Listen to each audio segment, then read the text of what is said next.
How are you, Senator Lopes? Okay, good morning, everybody. I think we are all set and ready to go. I'm sure this is no one's first public hearing under the virtual setting, but it is the first public hearing of the Higher Education and Employment Advancement Committee. So I'd like to call this meeting to order and invite the ranking members to or vice chairs to say a few words. Representative Haynes, Senator Whitcoast, anything you'd like to say at the start of today's meeting? And some background check. I'm ready to begin, Mr. Chair. Absolutely. Good morning, everybody. Glad you're here. Wonderful. I believe that my co-chair and the vice chairs are temporarily tied up in another meeting, unless Representative Turco is here. I don't believe that he is. So in that case, we're going to get started. And since this is our first public meeting, our wonderful chair asked that I remind attendees of a few items. First of all, this hearing is being conducted at a slightly slower pace to accommodate the quality of the live stream. All participants will be muted until invited to speak. When your 3-minute time limit is up, the clerk will ask you to summarize. She will do so politely but firmly, because we do want to stay on track. At the completion of your testimony and responding to any questions from committee members, you'll be removed from the hearing, but you can always watch, of course, the rest of the hearing on YouTube Live. I think it goes without saying disruptive and inappropriate behavior will not be tolerated and may result in expulsion from the meeting. I don't think that we're going to have that issue in this committee. Committee members must raise their hands virtually to signify that they'd like to speak or ask a question. This is going to be really critical as I try to balance the list and everything else that's going on. So please raise your hand virtually. Also, if you are calling in via phone, you got to press *6 to mute or unmute yourself and *9 to raise your hand. I don't see that that's an issue currently, but we may have some participants who would like to call in. And finally, per the tradition of this committee, of course, the first priority is given to public officials. And then after that, we're going to go to students to make sure that they have a chance to make their voice heard in this committee that is so relevant to their lives. So with that said, I have first on my list Representative Liz Linehan from the 103rd District. Jeannie, do we have Liz present yet? Oh, here she is. Of course, as soon as you call my name, I get kicked off. Oh, no. Sorry, Representative Linehan. Good to see you. We're still working through some kinks over here. Excellent, no problem. Thank you so much. And thank you for having me here today, Senator Haskell. I know Representative Elliott is not here. I've already chastised him via text message. And to the vice chairs, ranking members, members of the committee, thank you for having me here today and for having this public hearing on my bill 6235, which is an act concerning the Live Here, Learn Here. I'm going to just speak extemporaneously.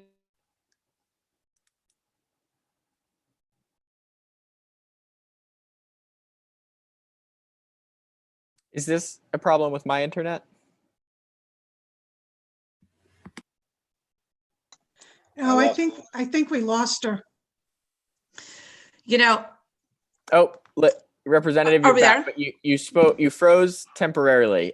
We lost you, at least I lost you when you said I'm going to speak extemporaneously, and then it froze.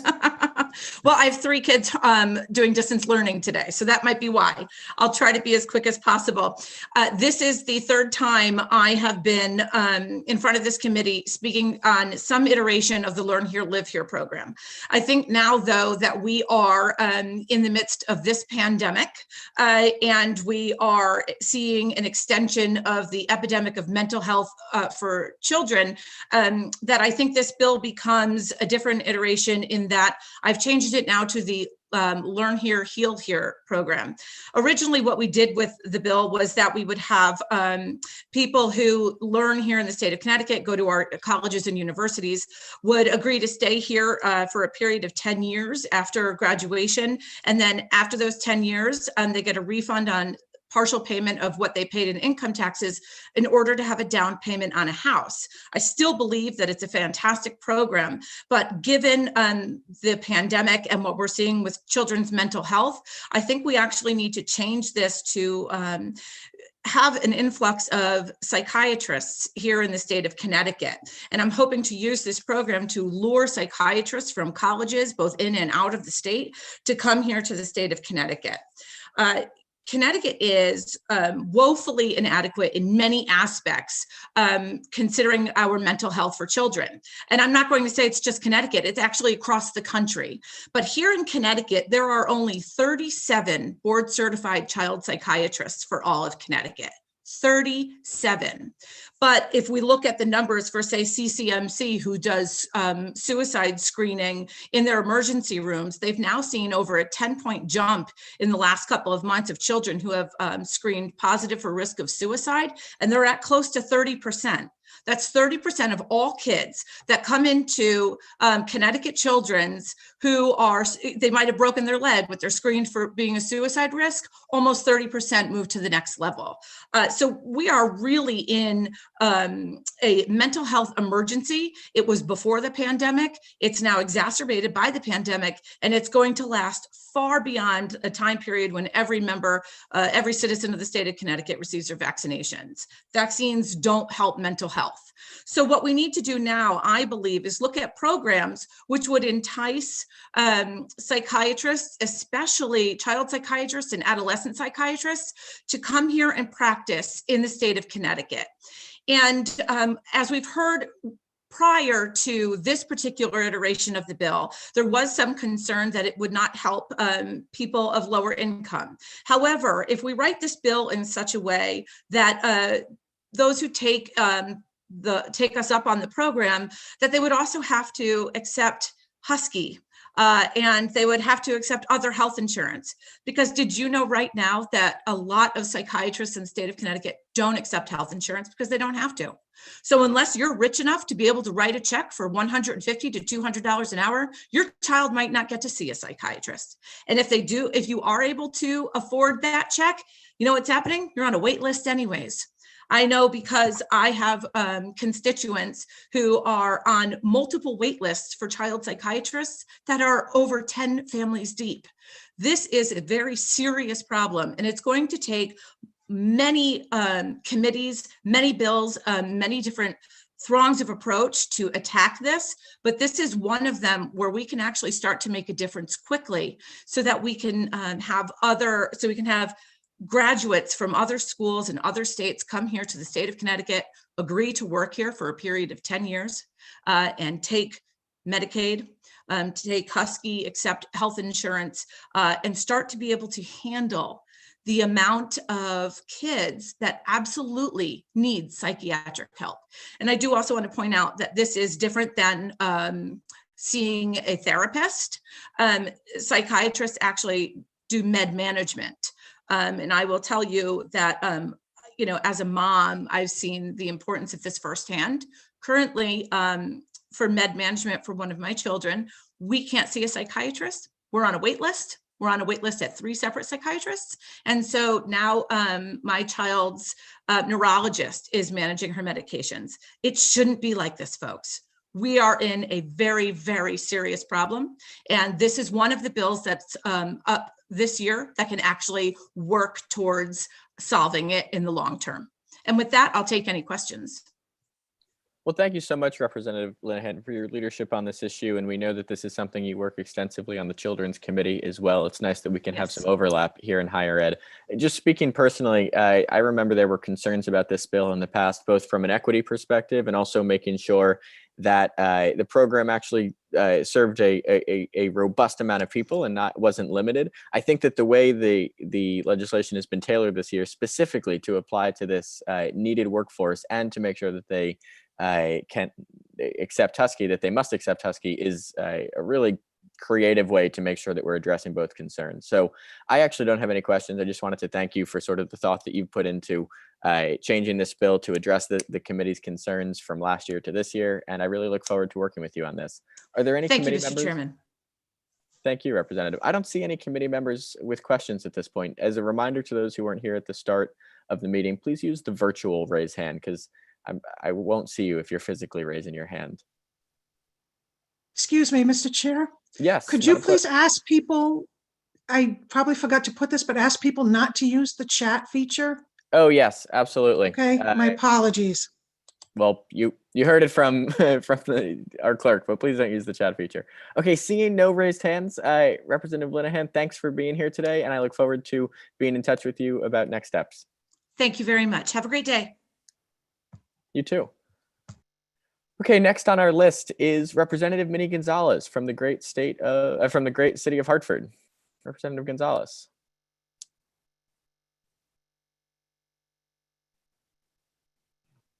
Hello, can you hear me?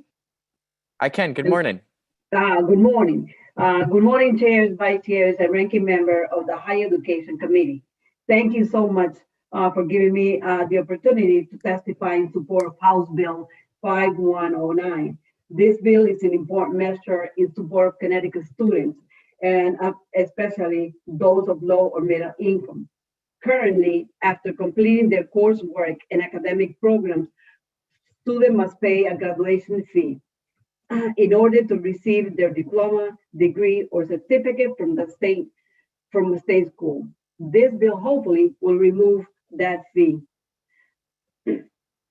Connecticut higher education has saved money by consolidating administration and increasing virtual lessons. It is vital that we transfer some of those savings to our students, whatever possible. And House Bill 5109 does just that.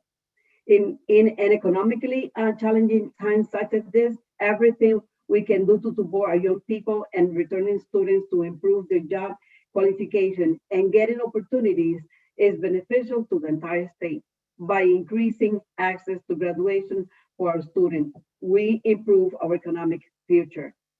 Thank you very much for considering my testimony on this issue, which is near and dear to my heart as a parent of a present college student. While my child can afford this fee, my heart goes out to students who cannot, and I want to improve accessibility to higher education and in turn help create a qualified workforce. And I don't know, but I also registered my daughter to be with me, so she's here with me.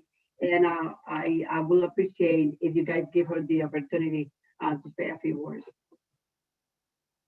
Absolutely. Go right ahead. Good morning, Chair, Vice Chairs, and ranking members of the Higher Education Committee. Thank you for giving me the opportunity to testify in support of this bill. I've been having conversations with my mom for a while now about school, student fees, graduation fees. You know, when students sign up or they enroll for college, some of these fees are not disclosed. Yes, they meet with the counselor as I did. Yes, you go to the financial aid office as I have, but some of these fees are not ever disclosed until the end when they tell you, oh yeah, and reminder, you need to pay a $250 graduation fee after 2 years of attending college. No one even had mentioned that to me. So although I was able to pay for the fee, I know a lot of my friends or colleagues or students are not able to pay those fees. And it hits you like a surprise, like, oh, well, here I have paid for student fees, which, by the way, they're ridiculous, the students' fees that are imposed on students. You have technology fees, you have student fees, and some of these fees are for things that students don't even use. You have technology fees for a student that attends college, uses their own laptop, their own devices, their own internet, does not use anything at the school. They don't even use the library, but yet they're being charged these fees, and it's all coming out of their money or their financial aid, which, or even a student loan that they may have had to take. So to charge these fees is unfair, especially when the student is not even using the services. At the current college that I am attending Chatter Oak State College. There's a specific section on fees that says, if a student misses a semester and decides to re-enroll for a second semester, they will be charged the fee for the semester that they missed, and they will be charged the fee for the current semester. Why are you charging students a fee for a semester that they missed? They didn't use any of the services, they didn't use any of the technologies, and some of them didn't even attend school. So why are you charging fees for those particular services when they weren't even being used. I think it's unfair to have to charge these fees, especially when some of our students are taking student loans, they're working 2 jobs, they're trying very hard to make ends meet. And on top, they get slapped with fees that they're not even using for the services. So, although some of the fees are stated on the website, not everyone actually reads what's on the website. And the graduation fee, I went through everything front and back on the website of the school that I currently attend, and there's no such mention of a graduation fee. So here I am 3 months away from graduation, and the counselor says, oh, just a reminder that you need to pay the $250 graduation fee. A reminder, I wasn't even told that I had to pay a graduation fee. And so these are some of the things that the students are juggling with. Not to mention that, we're living in hard times. We're going through a pandemic. How are students supposed to dish up extra fees for things that should be included already in the cost, as everything is so expensive now? Right. So I just think it's, unfair that these fees are attached, and that what's even more unfair is that some of the counselors don't disclose these fees or explain to the students about these fees until it's like the end, when they're getting ready to charge them. Sure. Well, thank you so much. And just for the purposes of the public record, would you mind stating your name, ma'am? Yes, my name is Nelky Maldonado. Thank you so much, Ms. Maldonado. Don't go far. I think we have some questions either for Okay. you or for Representative Gonzalez. Perfect. Senator Whitcoast has his hand raised.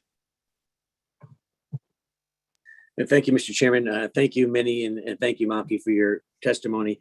You answered one of them was, I guess, the Charter Oak, it's a $250 graduation fee. But did they ever say, when you questioned it, what that fee is for? Is it for the rental of a cap and gown, or the cost of the individualized diploma? Or do they get into any detail as to what that's for?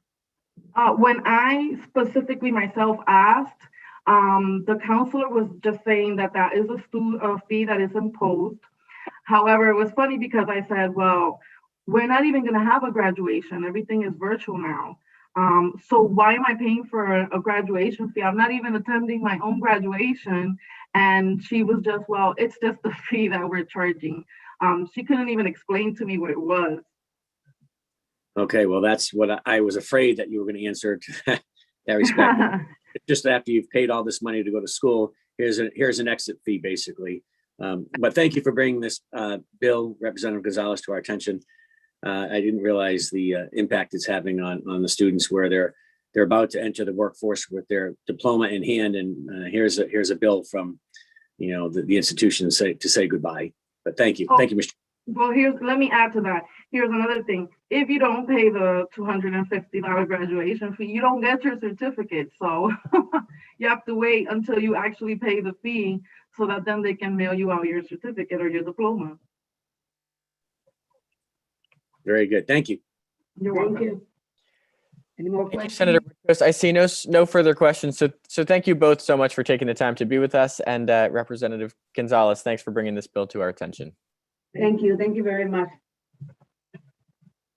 Okay, next we're going to move on the list to Representative Holly Cheeseman, who I saw this morning in the General Law Committee from the 37th District. Representative Cheeseman, good to see you. Good to see you again. And I did sign up to co-sponsor that bill, Senator Haskell. Thank you very much. I'm looking forward to you co-sponsoring my bill. Anyway, it's wonderful to be back. Higher Ed was one of my committees, my freshman term. Hello, Jeannie, I miss you. Anyway, thank you so much, Senator Haskell, ranking members Haynes and Whitcoast. I guess Representative Elliott hasn't joined us, and you have my written testimony. And I'd like to offer a quote. Liberty is meaningless where the right to utter one's thoughts and opinions has ceased to exist. That of all rights is the dread of tyrants. It is the right which they first of all strike down. They know its power. Equally clear is the right to hear. To suppress free speech is a double wrong. It violates the rights of the hearer and as well of those of the speaker. And boy, Frederick Douglass really had a way with words, didn't he? I think, as we can tell, the right to free speech and to freely hear that speech is such a fundamental element of the many rights we enjoy as Americans. and for whom many in the world have died and continue to die. And to preserve that right on our college campuses, whose purpose is to encourage the free, open, and respectful exchange of views, to foster reasoned debate, and to be exposed to all viewpoints is so critical in these times. So you have my written testimony. As you can tell, I feel passionately about this. The Chicago principles have been adopted by more than 80 institutions in the United States, including your alma mater, Senator Haskell, Georgetown University. A number of states have also enshrined this in statute.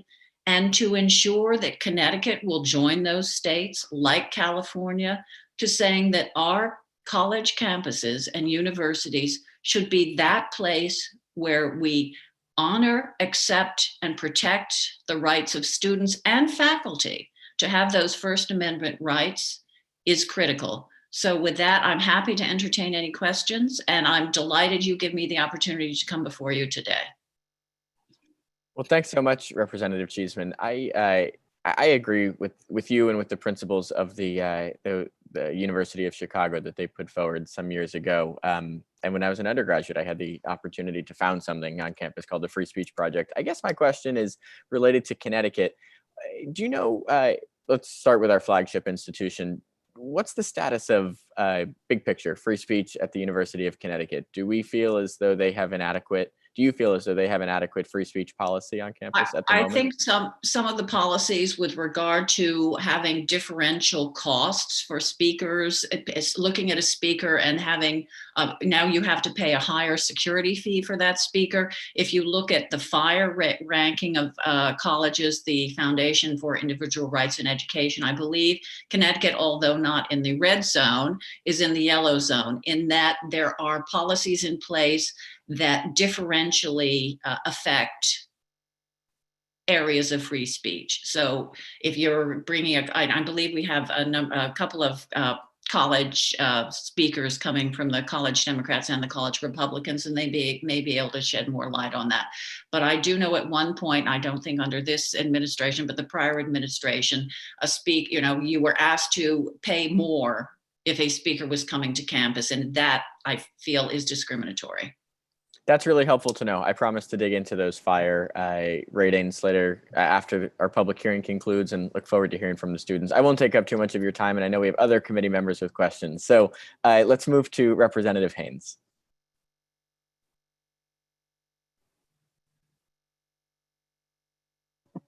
The dreaded mute button. Good morning, Representative Cheeseman. Thank you so much for being here this morning, and appreciate very much you bringing this legislation forward to the Higher Ed Committee. In going through testimony, preparing for this hearing this morning, one of the things that I was curious about was the Chicago principles that you mentioned both this morning in your testimony as well as in your written testimony that you submitted. I haven't had a chance to look at those, but is there something that you can tell us a little bit about those and what brought those to the forefront and why those are the principles that colleges around the country are adopting? What is it about those principles that make this, important to use? Sure. Well, this was actually the University of Chicago convened the Committee on Freedom of Expression in July of 2014. And they did it, as the president stated, in light of recent events nationwide that have tested institutional commitments to free and open discourse. And if you can imagine that was their concern in 2015, you can only imagine how it is today. And their charge was to draft a statement articulating the university's overarching commitment to free, robust, and uninhibited debate and deliberation among all members of the university community. And I think they saw, because of events nationwide, and again, once you restrict free speech, who's to say what speech is then favored or disfavored? This cuts all ways. It is in no one's interest for one party to decide it is not worthy for us to even allow another party to voice views. Of course, and as if you get a chance to read the Chicago principles, they maintain and understand the freedom to debate and discuss does not, of course, mean it's unbridled. You may restrict expression that violates the law, falsely defames an individual, that constitutes a genuine threat or harassment, and that unjustifiably invades substantial privacy rights. On the other hand, you should not do those things arbitrarily and capriciously. We have a system of laws to enforce the law. But as they go on to say, these are narrow exceptions to the general principle of freedom of expression. And it is vitally important that these exceptions never be used in a manner that's inconsistent with a university's commitment to a completely free and open exchange of views. I mean, we freely and openly debate every day in the legislature. If we want to encourage young people, sorry, Senator Haskell, you are mature, but you were young. For an old lady like me, you were young. To be able to come and have the robust, open, and respectful debate, because we differ a great deal on policy, but we don't attempt to shut one another down. We don't attempt to shut off that debate.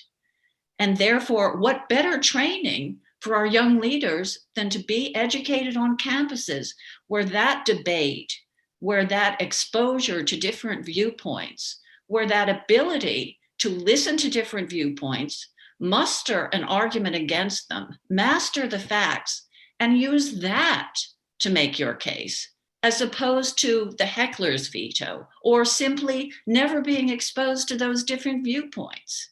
So I think we do benefit no one by saying, I'm sorry, this person, you just can't hear them.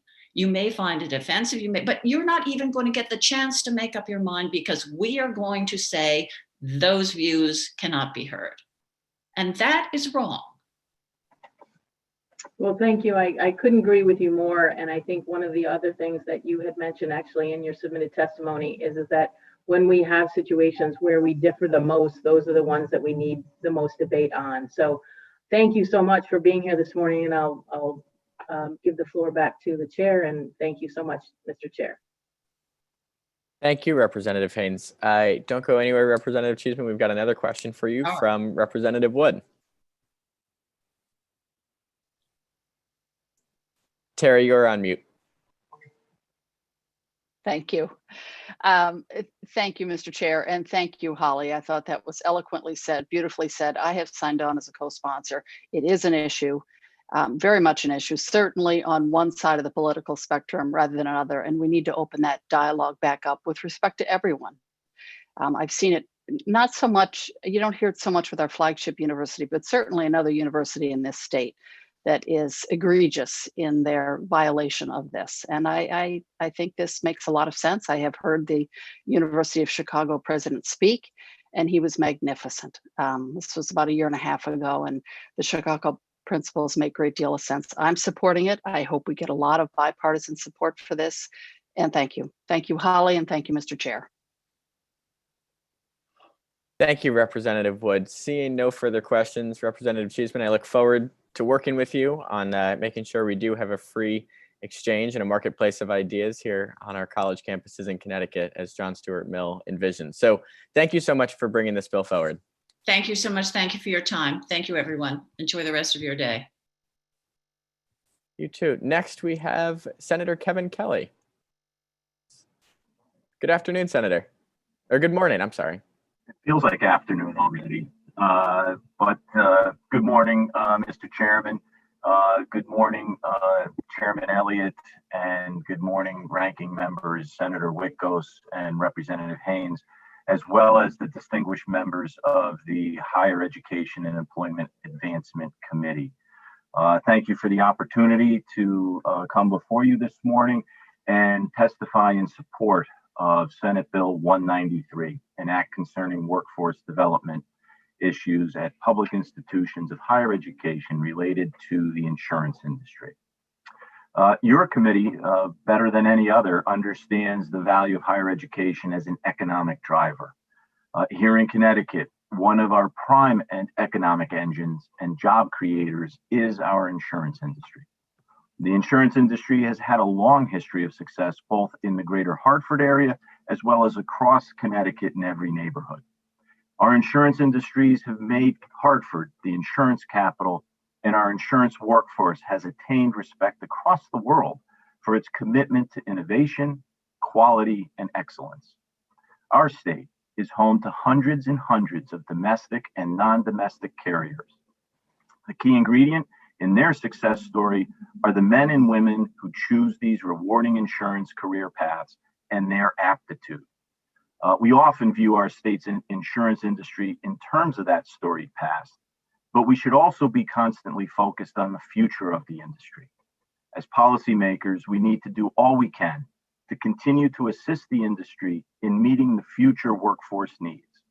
We are fortunate to already have some of the finest institutions of higher learning in the country in our state. Senate Bill 193 will enable those higher education institutions to pinpoint the insurance industry's workforce needs and help to ensure that we continue to foster an environment which supports these quality jobs. This bill would require the Board of Regents for Higher Education and the Board of Trustees of the University of Connecticut to conduct a study of the workforce development issues with regards to the insurance industry at public institutions of higher education within their jurisdiction. Its goal is to ensure that public institutions are meeting the workforce needs of the insurance industry. I thank the committee for its attention to these common sense proposals. We also share the goal of making Connecticut an even more desirable place for residents to live, work, and raise a family. Leveraging the skills of our higher education professionals to assess ways to help our insurance industry thrive could represent a win-win situation for our economy, for middle-class families, for our higher education institutions, and for our Connecticut's insurance industry. Let's work together to help fill Connecticut's future insurance jobs. Please support Senate Bill 193. Question. Thank you so much, Senator. It's good to see you in this committee, and I really appreciate you taking the time to come before us today. I don't see questions from my colleagues, but I'll give them a moment to. Oh, I'm sorry, Representative Ziogas, go right ahead. Good morning, Senator Kelly. I agree with your overall concept in terms of what we need to do to educate people about job opportunities, both in the insurance industry and other parts of our state. One of the concerns I have is that I'm wondering, in your vision, do you see the insurance industry, electric boat, all those other large corporations contributing to the cost of the educational process that we're trying to design? Well, I think one of the things, first and foremost, this idea, when I was chairman of insurance, came out of a forum that we had where the insurance industry came forward and said that one of the big issues they see going forward is that there is, and we saw this back, I'm going to say in 2012, that there's a lack of skilled labor between the 20 to 35 year age group, and that there's going to be these jobs, these actuary jobs are going to age out. So we need to start looking at ways that we can provide these skills. You know, you mentioned, electric boat. In my district, we're home to the world's best helicopter, which is Sikorsky aircraft. And one thing that I found interesting when one of my daughters was looking at schools, she was thinking about aeronautical engineering. And interesting, when we looked, we were in Lehigh, which is in Easton, Pennsylvania, or Bethlehem, pardon me. And when we spoke, they were talking about jobs at Lockheed Martin in Stratford, Connecticut. But when I talked to Uconn didn't have an aeronautical engineering degree. And there seemed to be something, to me, fundamentally wrong that somebody in Stratford, a kid in Stratford, growing up in the community where we make the world's best helicopter, that our flagship university isn't going to give the talents to those kids to be able to live here, work here, and continue to make these great products. Because our kids are, I think we have one of the best educational systems. We produce the best talent, and that's why we have these products. So we should be doing things that support industries that we do really well at. Defense manufacturing, insurance too. I think as an obligation to the children of our state, we should be looking to give them jobs, good paying jobs that are prevalent in our community. And I think that's incumbent on policymakers.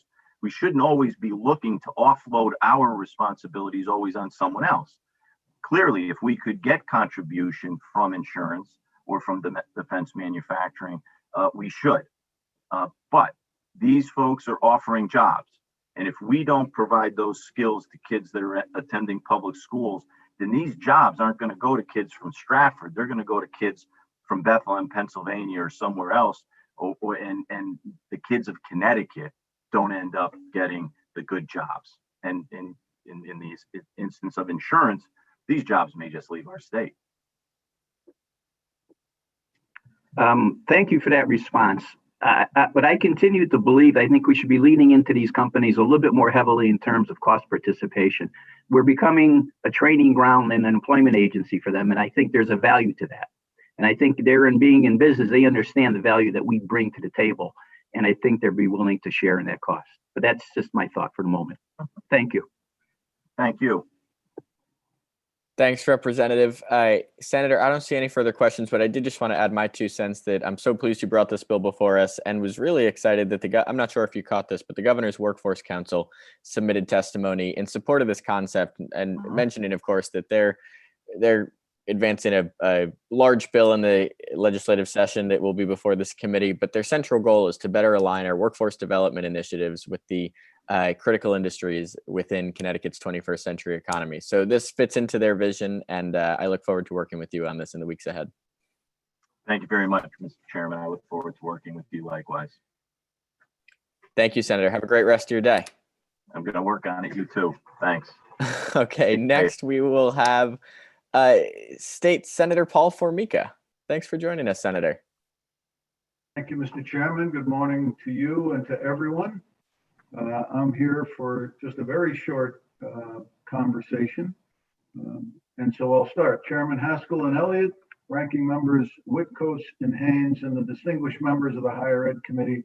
I'm State Senator Paul Formica, and I wish to testify today in support of proposed Bill 5666, an act concerning tuition costs for volunteer firefighters from certain municipalities. While the bill's language does not speak to any specifics on how the committee intends to address the cost of this tuition, nor who the certain municipalities are, I thought I'd take the opportunity to add an idea to the mix for your consideration.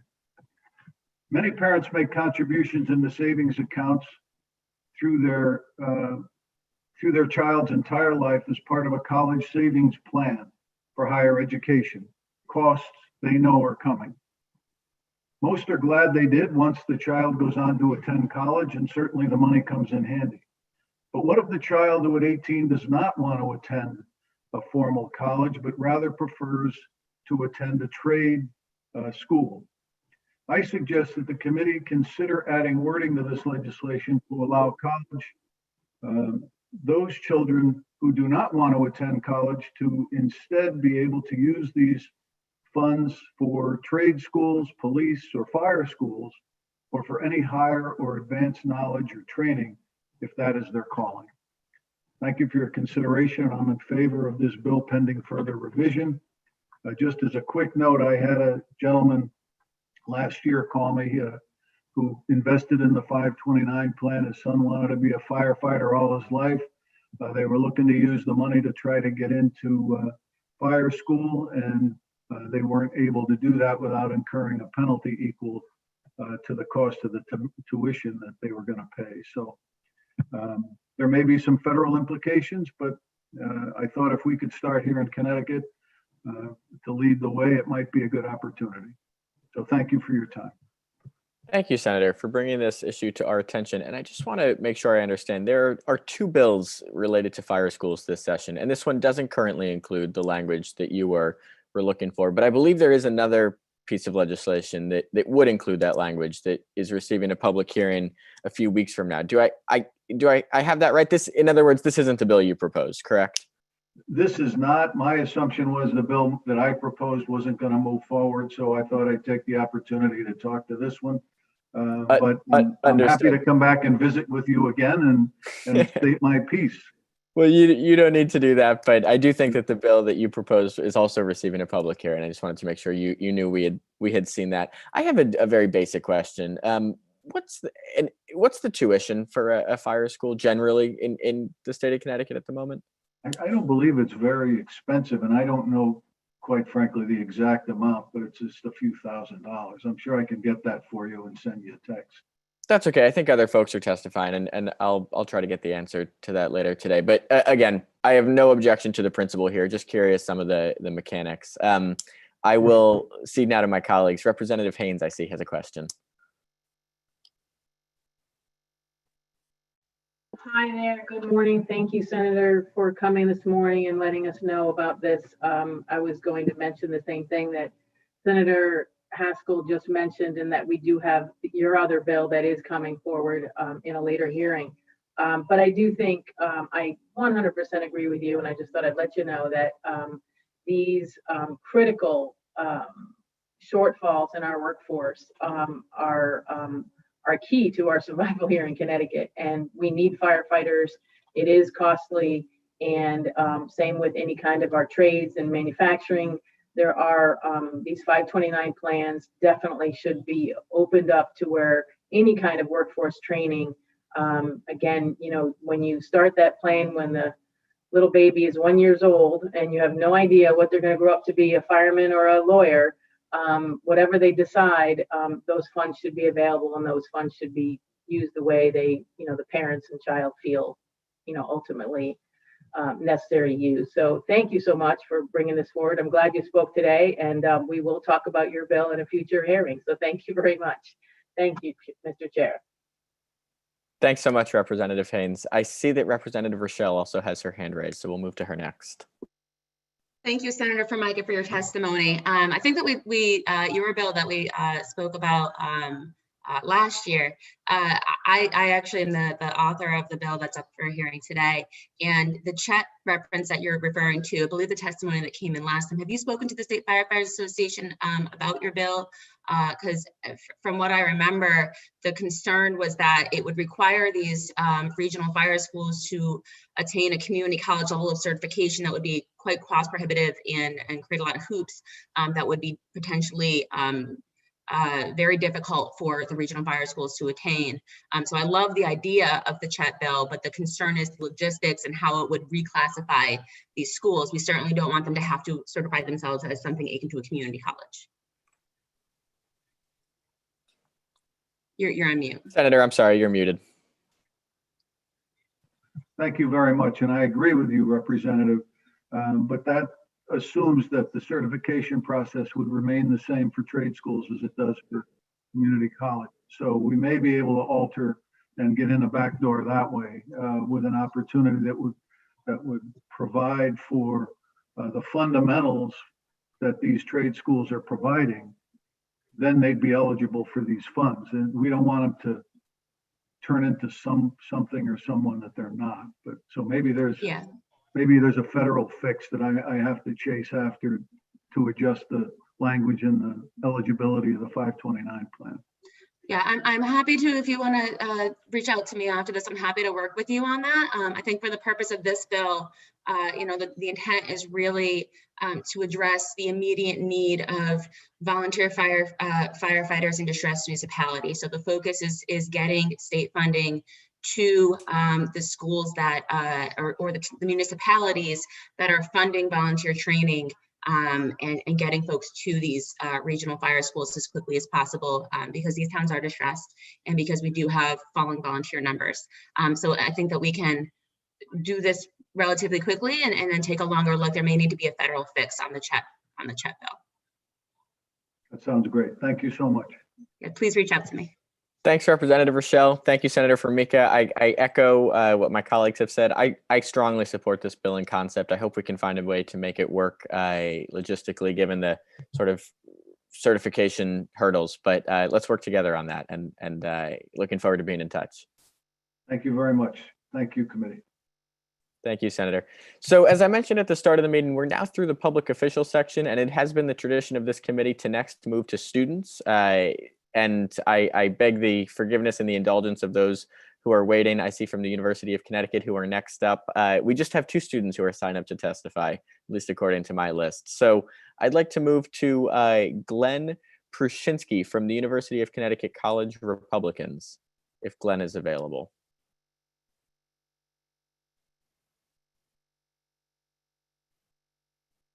I see that he was listed as an attendee. It's possible he's now joining as a panelist. Can you see me? Yes, I can. Good morning, Hi. sir. So yes, so first if I can introduce myself. My name is Glenn Pershinsky. I'm a resident of Southington, Connecticut, and I'm here to express my support for House Bill 5108. I'm a junior at the University of Connecticut and vice president of the Uconn College Republicans, a registered student organization. I'm also currently a Connecticut General Assembly intern for 5 Republican legislators. I submitted my written testimony, but for those who may not have had a chance to look it over, I can read it aloud now. So the university experience has allowed people to explore their passions and interests while furthering their own education. Vital to this has been the free expression of ideas. The ability to engage in discussion and challenge one's beliefs enhances the learning process that students have taken part in. To quote University of Chicago President Hannah Holbrun Gray from the now highly publicized Chicago statement, education should not be intended to make people comfortable. It is meant to make them think. As such, the university is a place that has historically been regarded as a pinnacle of these principles, a place where students and faculty alike can engage in rigorous debate over topics related to academia, politics, and society. The United States and the Connecticut Constitution both guarantee the right of individuals to speak and express themselves freely. As a public institution, the University of Connecticut has an obligation to ensure these rights are protected. The university upholds this commitment and their community standards, which guarantee that these rights are not lost when an individual becomes affiliated with the university. However, it seems in recent years that these guarantees have come into question as institutions of higher education have taken steps that encroach upon these rights. The Foundation for Individual Rights in Education, a nonpartisan advocacy group that aims to protect the civil liberties of those in educational settings, has rated the University of Connecticut as yellow in their Speech Code Spotlight database. According to the FIRE website, a yellow rating is given to institutions with at least one ambiguous policy that too easily encourages administrative abuse and arbitrary application. In the case of Uconn, FIRE lists 5 such problematic codes within the university's speech policy. Some of these policies affect an individual or organization's ability to post materials and organize events. The arbitrary application of these policies by the student union and residential life can result in a chilling effect of speech on campus. The determination of which materials or events meet community standards is completely subjective and could be liable to individual biases. All members of the university community should be able to enjoy the right of expression with a neutral approval process. The passage of House Bill 5108 into law will ensure the fair and equitable application of these policies or, if necessary, amendments to them. Our organization's mission statement asserts that we seek to facilitate open debate open dialogue and discourse on contemporary political affairs. We fear that without the statutory guarantee of freedom of expression on campus, our organization will not be able to carry out this mission. That being said, we express our support of this bill to ensure that every student, faculty member, and organization is able to express themselves without fear of administrative pushback. The enforcement of this law will allow the free expression of ideas, or free exchange of ideas, to flourish. A student body engaged in open discussion and expression is not only beneficial to an educational setting, but to society as a whole. Thank you for consideration of this testimony, and we ask for your support of House Bill 5108. And with that, I can take any questions the committee might have. Thanks so much, Mr. Pershinsky. I greatly appreciate your testimony and taking the time to be with us today. I see at least one of my colleagues has a question. I'm going to beg her indulgence and ask a very quick one. I realize that the bill before us would prohibit universities from charging a different security fee based on the content of their speech. And while that seems to be a content neutral regulation that's important to the First Amendment, I'm wondering if a speaker is invited who is sure to be particularly inflammatory, and I'm sure that we can come up with examples from my party or from yours, but there are some speakers who just tend to incite greater public animus and excitement. Is it not reasonable for the university to expect that the security for that speaker is going to cost a little bit more? Yes, I do think so, that it could be expected, but I think the use of security fees could also be used to sort of go after particular organizations for bringing such a speaker to campus. And personally, I just think that's somewhat suppressive of First Amendment rights. Sure, understood. I strongly support the First Amendment, but I also understand that campuses are under an obligation to make sure that students and attendees and the speaker themselves remain safe throughout the event. So certainly something to consider, but I appreciate your answer to that. And I'll move now to Representative Wood. Thank you. Thank you, Mr. Chair, and very good point and question. I just have a thank you for Glenn. Thank you for coming to testify. Thank you for your thoughts. I do agree. I support this, and I hope we hear from other students as well. Thank you. Thank you, Mr. Chair. Thank you, Representative. Thanks, Representative. Seeing no further questions, Mr. Pershinsky. Oh, I'm sorry, Representative Haynes. I didn't see your virtual hand, but I see your physical one. Go right ahead.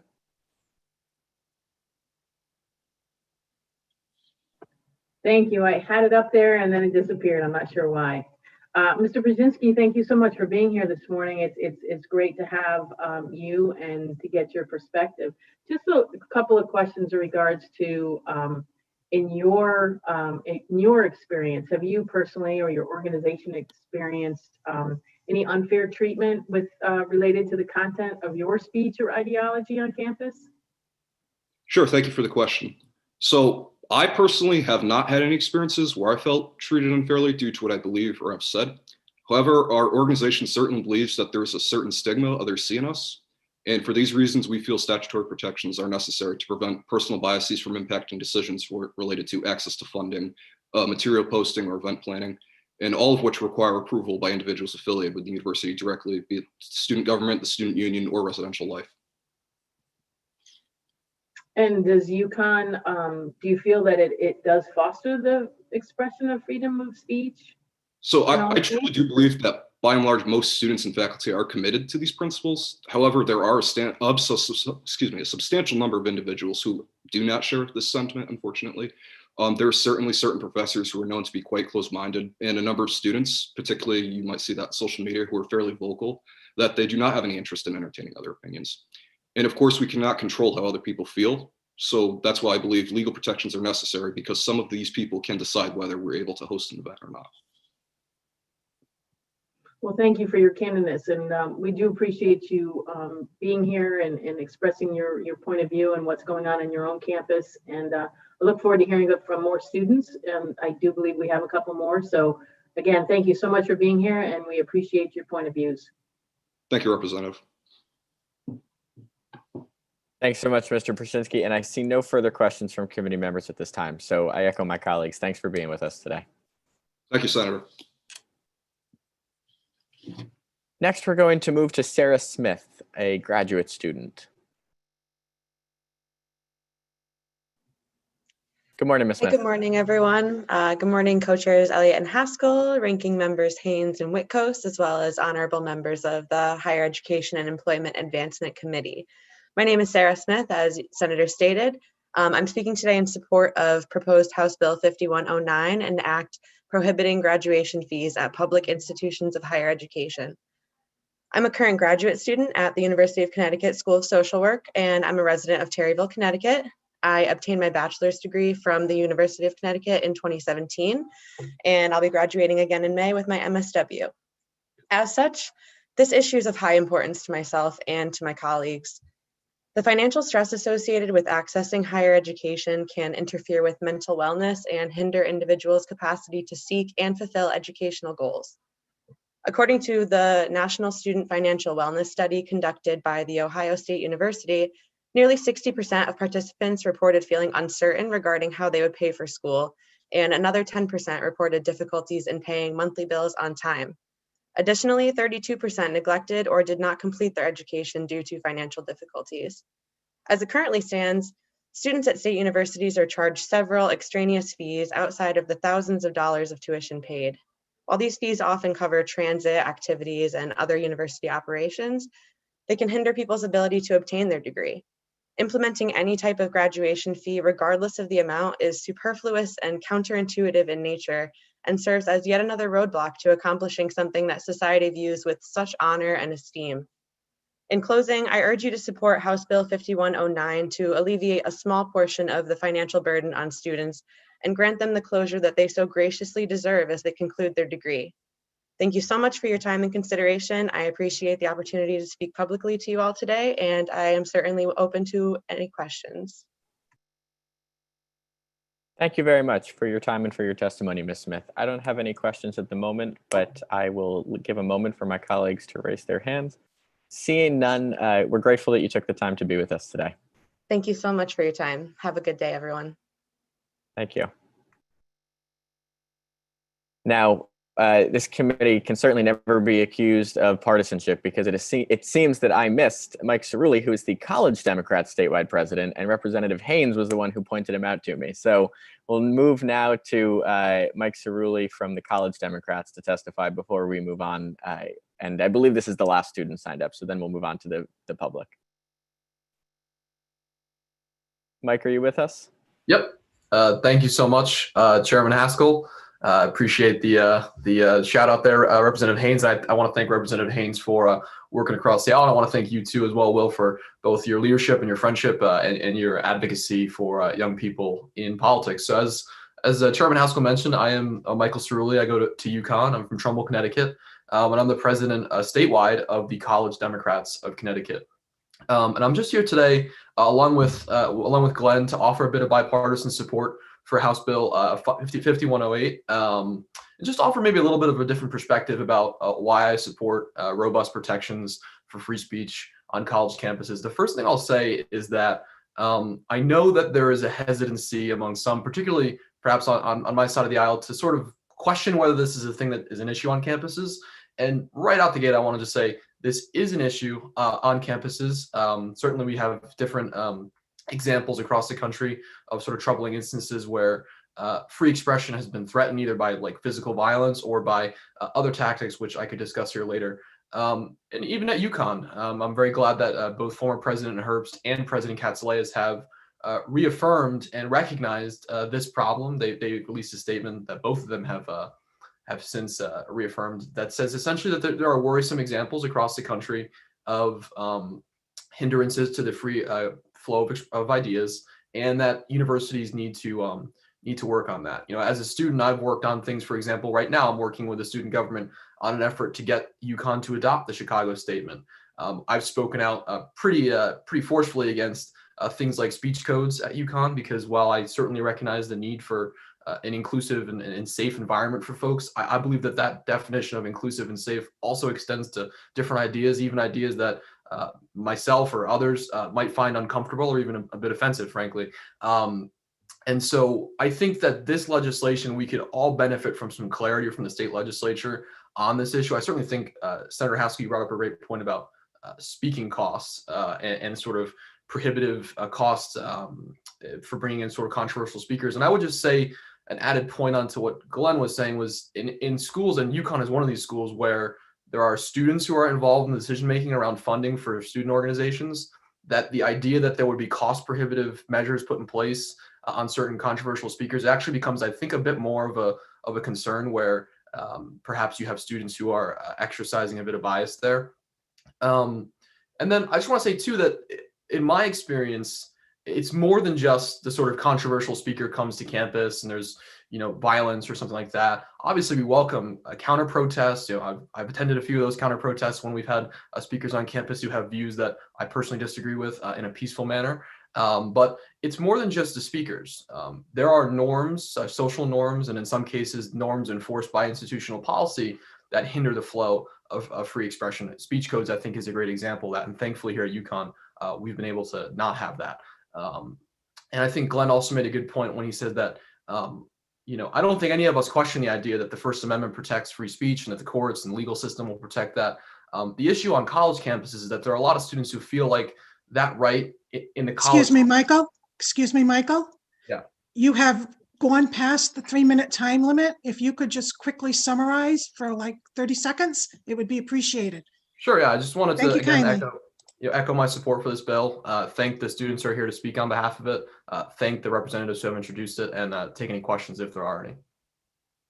Well, thanks for your testimony, Mike. And I apologize for missing you on the list my first go around. Pretty cool to see the College Democrats and the College Republicans together to testify on a bill. I've got one question that I ask without an agenda. It's something that I genuinely wonder about, and it's how do we balance the First Amendment's important protections for the free exchange of ideas while also making sure that students who come to campus with, I think, a very reasonable expectation of safety don't feel threatened by a potential speaker that doesn't acknowledge the worth of their identity or their life choices or who they love, or we could come up with a whole bunch of examples here. But how do we balance that need for sort of students to have peace of mind while they're attending school, while also protecting the First Amendment? I think that's a great question. I think it's pretty valid, especially given the political climate we're in right now.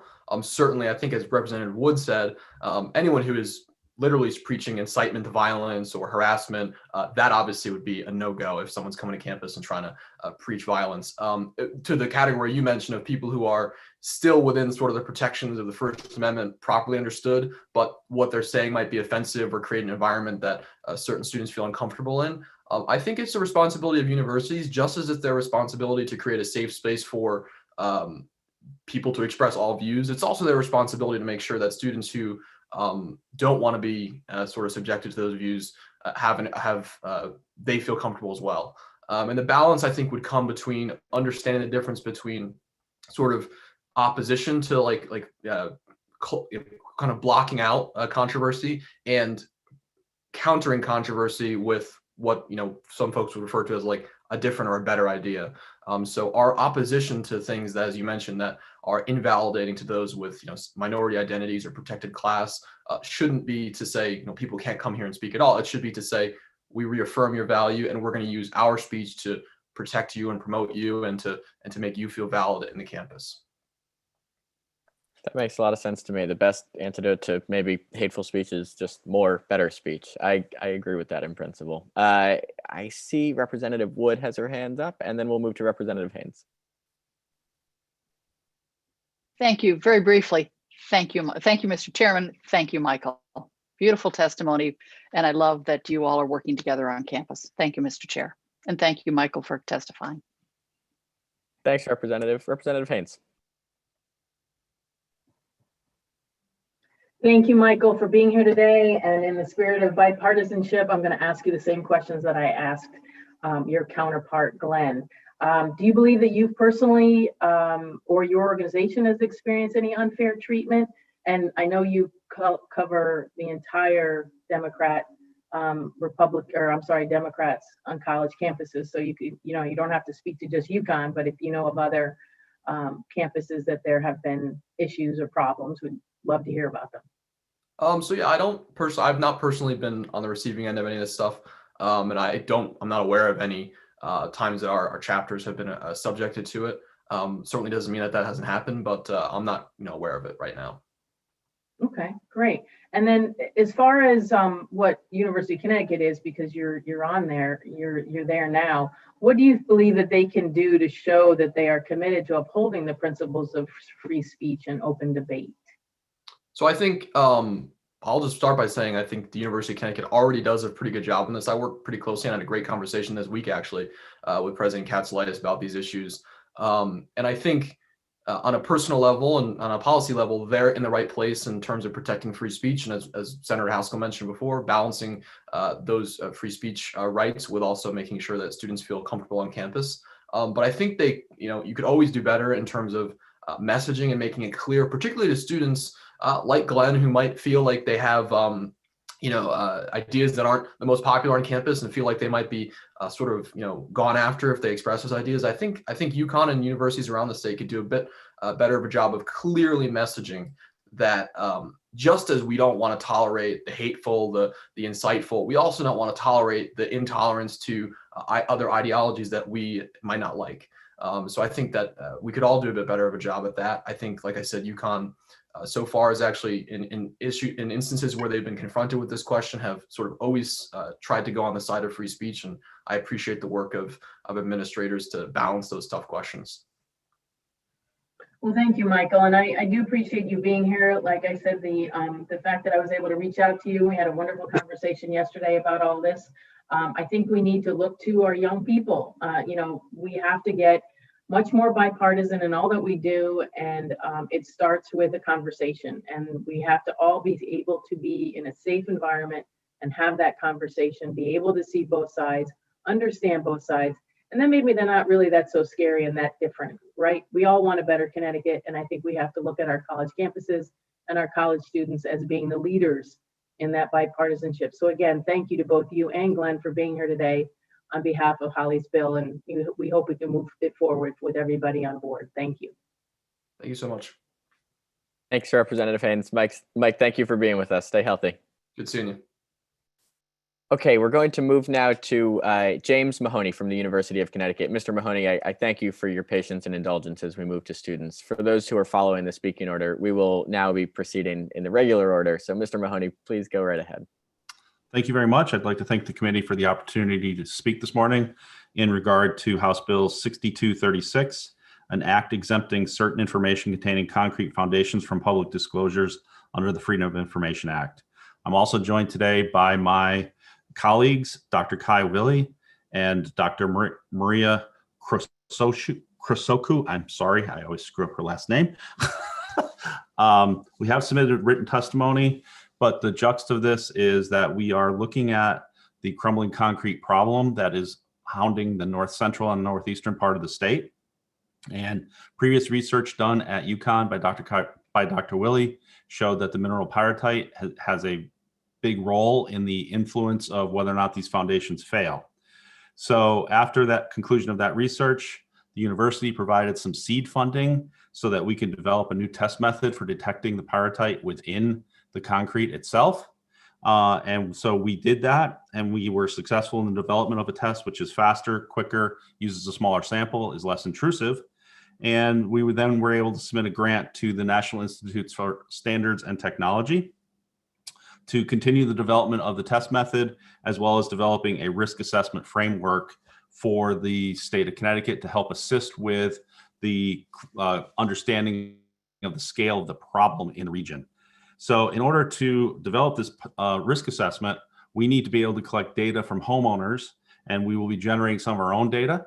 And we would like to be able to have that same FOI exemption for this data that the state currently utilizes when data is sent to the Department of Housing, things like that, so that homeowners can feel secure that that data is not going to be able to be easily accessed, similar to when they send it to the Department of Housing. In addition, if we had the FOI exemption, we would then have the ability to potentially collaborate with other state agencies to be able to utilize data that's already been collected, so that we can then take that data and make our risk assessment even better, assuming we can come to some sort of reasonable agreement with those other agencies. So that this way, the more data, the better our model will be, the better the information we can provide to the state, and the people can trust that the data that we collect will not be able to be utilized against them for banking decisions and other things along those lines, such as insurance and things like that. So trying to still fit my 3 minutes here. So hopefully I made it. So in closing, we are in support of this bill, and thank you for raising it, and happy to answer any questions you guys may have. Well, thank you so much, Mr. Mahoney. I see you're joined by two colleagues. Did they want to present as well before we move to questions, or are they here only to answer questions if particular issues come up? I don't know if they have anything to add. So, Maria? No, we'll just answer questions if they come up. Thank you. Yeah, Wonderful. it's the same here too. Thank you, ma'am. Thank you, sir. Okay. I have just one question, because this is outside of my wheelhouse, different part of the state than the one that I represent. And I want to better understand that the University of Connecticut currently already enjoys the FOIA exemption, and this bill only seeks to extend it to the data collected from homeowners so that they can rest assured that they have that same level of privacy. Could you walk me through the sort of, you mentioned that this is really just an extension of something already in place for the university, but I want to better understand that. I'm sorry. Let me clarify. The FOI exemption exists for other state agencies. Uconn was not included in that. Higher ed was not included in that exemption. So understood. So it extends already for the Department of Housing, but if you're going to the Department of Housing seeking information, it will be harder to obtain that information because FOIA doesn't exempt higher ed. Right. They'd be violating the FOIA setup that already exists. Understood. That makes perfect sense to me. I see Representative Haynes, who knows much more about this bill than I do, has a question, so I'm going to hand it over to her. But thank you all for being here. Thank you, Mr. Chair. And I appreciate your question because that was one of my questions so that they could explain that a little bit better for us. Could either of you or any of you speak to the problem with the homeowners' information getting out? What is it that we have to, why do we have to not disclose that information? What are the homeowners going to be subject to if their data is out there in the open?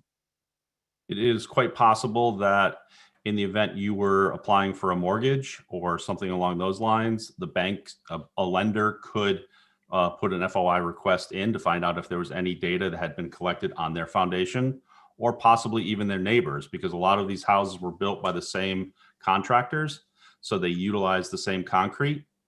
So if your neighbor has the problem and your house was built at essentially the same time by the same builder, there's a pretty good chance that you may be impacted by it as well. So it could have a very negative impact on people by guilt by association, so to speak. Okay. May I quickly add to that? That please. Our testing also provides information, like let me give you an example, that a house is considered like a class 1, which means that there is currently no visible damage associated with it. But then our test, comes back positive for pyrrhotite, so we know that the mineral is there at a certain level, but there has been no visible damage associated with it. Right now, there is no understanding what that result means. Our research is working towards putting that result in a context. So having, like banks and insurance companies taking that result out of context before we have a model is definitely detrimental to, to homeowners. Well, thank you for that clarification. I was actually going there next. So that you already answered a question I didn't even have to ask. So I appreciate your forward thinking on answering my question ahead of time. Yeah, this is a real problem, and until we really do know all the answers in the research and development work that you guys are doing, and lending itself to helping the situation of these many homeowners, and I'm sure many more to come. So we really appreciate what you're doing there at University of Connecticut and your research, and thank you so very much. And hopefully we can move this along and create a place where the research can happen without interruption. So thank you. Thank you. Thank you. Thank you. Seeing no other questions from committee members, I'm going to ask the committee's indulgence and ask one more myself. I was looking over testimony from the FOIA Commission, and they don't oppose this bill, which is great news. But they do raise an issue that the proposal might prohibit the disclosure of the final studies that Uconn might issue. For a period of 7 years, I understand, and they believe that studies might be useful. The results of the final study might be useful in helping to resolve this problem on a shorter timetable. Is that something that might be addressed by the folks who are here today from Uconn? I don't envision that as being a problem, because we would be able to blind the data sufficiently so that you wouldn't be able to get it down on a very granular level to understand, okay, this house, this house, this house. It would be more broadly, we need to do the granular analysis ourselves, but then we can broad brush it a little bit so that it's not, so you can't really just go and look and say, hey, does 5 Birchview Drive have this problem? Understood. So if I understand correctly, Mr. Mahoney, it would be the University of Connecticut's intention to release the final study that didn't have that granular data on a pretty timely basis after completion. Yes, we're required to, actually, as part of our grant with the National Institutes of Standards and Technology. So perfect. Well, that addresses that concern. Thank you all so much for being here to testify. I don't see any other questions from committee members, but I'm grateful that you all took the time. Thank you. All right, next we're going to move to Sean Bradberry from the Connecticut State Colleges and Universities. Good morning, Sean. Good morning, Senator Haskell. Good morning, Representative Haynes and members of the Higher Education and Employment Advancement Committee. My name is Sean Bradberry. I'm the Senior Director of Government Relations and External Affairs for the Connecticut State College and University system. So you have my written testimony in front of you. I don't want to waste any more of your time than I already will, but I just want to speak to 2 bills of particular interest to the system that are on your agenda for today. So the first is Proposed Bill 5109, an act prohibiting graduation fees at public institutions of higher education. We want to thank Representative Gonzalez for raising this issue and the concerns around it. Obviously, we share her concerns around creating barriers to access and completion for our students. The issue here is a little bit more complicated. So the only CSU institution which assesses a graduation fee as described in the proposal is Charter Oak State College. And it's not a conventional, what you would think of as a graduation fee as a charge kind of to graduate. It's more of a byproduct of their unique mission in serving individuals who cannot or choose not to complete a college degree through conventional means. Charter Oak is a degree aggregator. So, part of their unique mission includes aggregating credits from a variety of sources, including other higher education institutions, standardized tests, military training, licensure, certifications, and portfolios with Charter Oak courses to help students graduate with a degree. So this creates a much more expansive and labor-intensive degree audit than a lot of other institutions undergo. So that graduation fee that Charter Oak assesses is part of the way to recoup the costs for that degree audit for that aggregation. It's a significant cost driver for Charter Oak State College. And I guess cost and costs are kind of too similar to say in the same sentence. The fee is passed along then to the students who are actually graduating and using these degree aggregating and degree audit features, and not to our non-matriculating students. Trying to add a little bit more fairness to it. I think as you look, the Board of Regents constantly approves Charter Oak's tuition and fee rates, and we're always working with them and our other institutions to make sure that our fee structures and the way we assess those fees is helping students persist and complete. And part of the issue that Representative Gonzalez's daughter brought up was the technology fee, which we revised in 2019 to address that very issue that she spoke about of students getting assessed a fee when they may not be attending that semester. So I wanted to highlight that this may seem like a small matter in the overall perspective of this, but elimination of that fee in its entirety would more than double Charter Oak's current budget deficit. And if we were to eliminate that and try to recoup those fees, that's going to lead to increased tuition and fee costs for all the students who attend Charter Oak. But we're happy to work with them, as we always do, to look at this and take this committee's concerns into account as we look at their fee structure into the future. Even just looking at the name of it to clarify it, so it speaks more to what that fee is actually used for and the cost that it's looking to address in a little bit of a clearer way. The other bill that I would like to speak to you about is House Bill 6231, an act requiring health insurance benefits for part-time faculty employed by the Connecticut State University system. So first of all, we share the laudable goal of this proposed legislation, expanding access to healthcare for more Connecticut residents, particularly in light of the COVID-19 pandemic. I think we all appreciate how central healthcare is to our daily lives and to our communities. However, we do have a number of concerns with this proposal as drafted, which I've outlined for you here.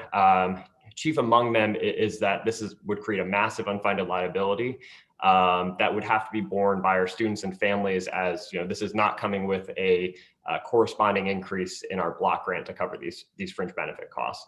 So part-time faculty employed across the 4 Connecticut State universities are already eligible for health insurance and other fringe benefits if they meet the workload requirements equivalent to 20 hours of work per week. This standard is not only in line with best practices, it's what the controller has issued in guidance to state agencies in determining this eligibility. Connecting eligibility to total credits previously taught, regardless of contact hours, would not only violate prior guidance, but would present a massive unfunded liability and significant administrative challenges for the universities. The employment for part-time faculty is not guaranteed year to year or semester to semester. This new eligibility standard presents a number of technical challenges and questions in its implementation. How are those credit hours defined? Over what period of time can somebody accrue these credit hours? Do faculty members retain benefits if they do not teach for a semester or more? How many hours would they need to continue to work to retain eligibility? These are all questions we would look to try to address. Additionally, the bill represents a potentially gargantuan financial liability to our students and their families. While the state pays for fringe benefits for employees paid out of the general fund, students and their families are responsible for approximately 30% of our fringe benefit costs not covered by the state. With no accompanying increase in the general fund support for this expanded coverage, the cost that would be borne through tuition and fee increases for our students and families is potentially into the tens of millions of dollars annually. Finally, in accordance with Connecticut labor practices, health benefits are a subject of collective bargaining. We're currently in active negotiation with our bargaining units, and we believe that this is a subject best left to the negotiating table, where experts from both sides can properly weigh in on all of the considerations of Connecticut and federal labor laws, administrative implementation and policy precedents that this sets, as well as the university and our students' ability to pay for this. So those are the two issues I wanted to speak to you today about. But as always, I'm happy to answer any questions on those bills or any other that are facing the committee today. Thanks, Sean. I don't see any questions from committee members. Until they raise their hands, I'm going to ask just two questions, if that's okay. I want to better understand the graduation fee that's charged at Charter Oak. I now understand that because it's used to recoup the cost of a degree audit, why it was imposed even when there wasn't a graduation this year. But can you walk me through what a degree audit actually looks like for the college to undergo? And you know, $250, which is what we heard earlier in testimony from students, seems like a steep fee. So I want to better understand how much it costs to actually undergo that audit. Yeah, so I do have a limited expertise in that area. I can speak to a little bit of what I've learned from our folks at Charter Oak, but I did want to clarify that, as was previously stated, the fee is actually $225, not that $25 is that large a difference, but, and it is currently posted on Charter Oak's website. You know, that's where I was able to find it and verify it based on what I had heard from Charter Oak and log into my own verification for what's posted there and the information that's provided to students with an explanation for why that fee is assessed. So for that degree audit, all of those various forms that of credentials, of prior experience, of training, of credits from other institutions, combining that into a degree, you have to, based on existing agreements that are in place for what some of those credits transfer in, some of those you may have to do a little bit more digging, verification, and just a lot of kind of bureaucratic paperwork that goes along with cobbling that together. It's not as simple as taking somebody's transcript and, you know, copy and pasting them together into a degree. There's a lot of work that the staff at Charter Oak do to verify that what we are accepting as far as credits, as far as experiences, testing requirements, all of that meets our standards to make sure that what Charter Oak is offering and the degree that they're aggregating it is held up to the standards that our accrediting bodies hold us to. So that's a lot of that work that goes into it. It's not, again, as simple as somebody sitting at a computer with a spreadsheet just merging documents from what students have submitted. Some of this can get pretty intensive, particularly if those trainings or credits have spanned more than, sometimes if somebody's coming in with one or two sources, it's a little bit easier. If they're coming to us with, 3 or 4 various sources from different states, from different institutions, it can take a lot of legwork to verify and cobble that together. As well as, we do pull, on top of doing all that work into pulling them together, we do have our own separate verification process that we do on a number of them to kind of audit and make sure that what we have done is meeting those standards again. Understood. And Sean, in the event that a student can't pay the $225, is there some sort of, I assume that somebody who's undergone all that effort to reach the point of graduation, wouldn't be abandoned in that final step. Is there some sort of financial aid if they go to a counselor and say that they cannot afford that final graduation fee? Yeah, absolutely. I mean, our institutions work really hard to work with our students all the time. With any financial aid means that we can, particularly in these times of COVID, we're always looking to work with them to make sure that something like this, if this is that last barrier, if students' employment status has changed, if they've had a family emergency, we always have flexibility to work with them. We don't do that kind of carte blanche, and it may take some time to work with them, but if a disaster were to befall a student, or if this is the last hurdle that they have, we always have that ability for our institutions to work flexibly with our students to make sure that, again, some of these smaller barriers that are a product of the underfunding of higher education, like that we have to recoup these costs in certain ways, we always have flexibility to work with them. Wonderful. That's really helpful to know. I thank you for taking the time today. I don't see any other questions from committee members, but we will obviously be in touch regarding these issues and more. Fantastic. Well, thank you very much for the opportunity to speak about these issues. Thanks, Sean. Okay, next we're going to go to Adam Perrin from, I'm so sorry if I mispronounced your name, from the Uconn School of Medicine. Yes, thank you, Senator Haskell. Perrin is correct. So distinguished co-chairs, ranking members, and members of the Higher Education and Employment Advancement Committee. I'm faculty co-director of Student Affairs and assistant professor of family medicine at Uconn Health, and I'm testifying on behalf of Dr. Bruce Liang, who is our dean here at the School of Medicine, and the director of the Pat and Jim Calhoun Cardiology Center, Uconn Health. He wasn't able to join. He was not able to join today because of a scheduling conflict. So thank you for allowing me the opportunity to submit testimony on House Bill 6235, an act establishing the Learn Here, Heal Here program.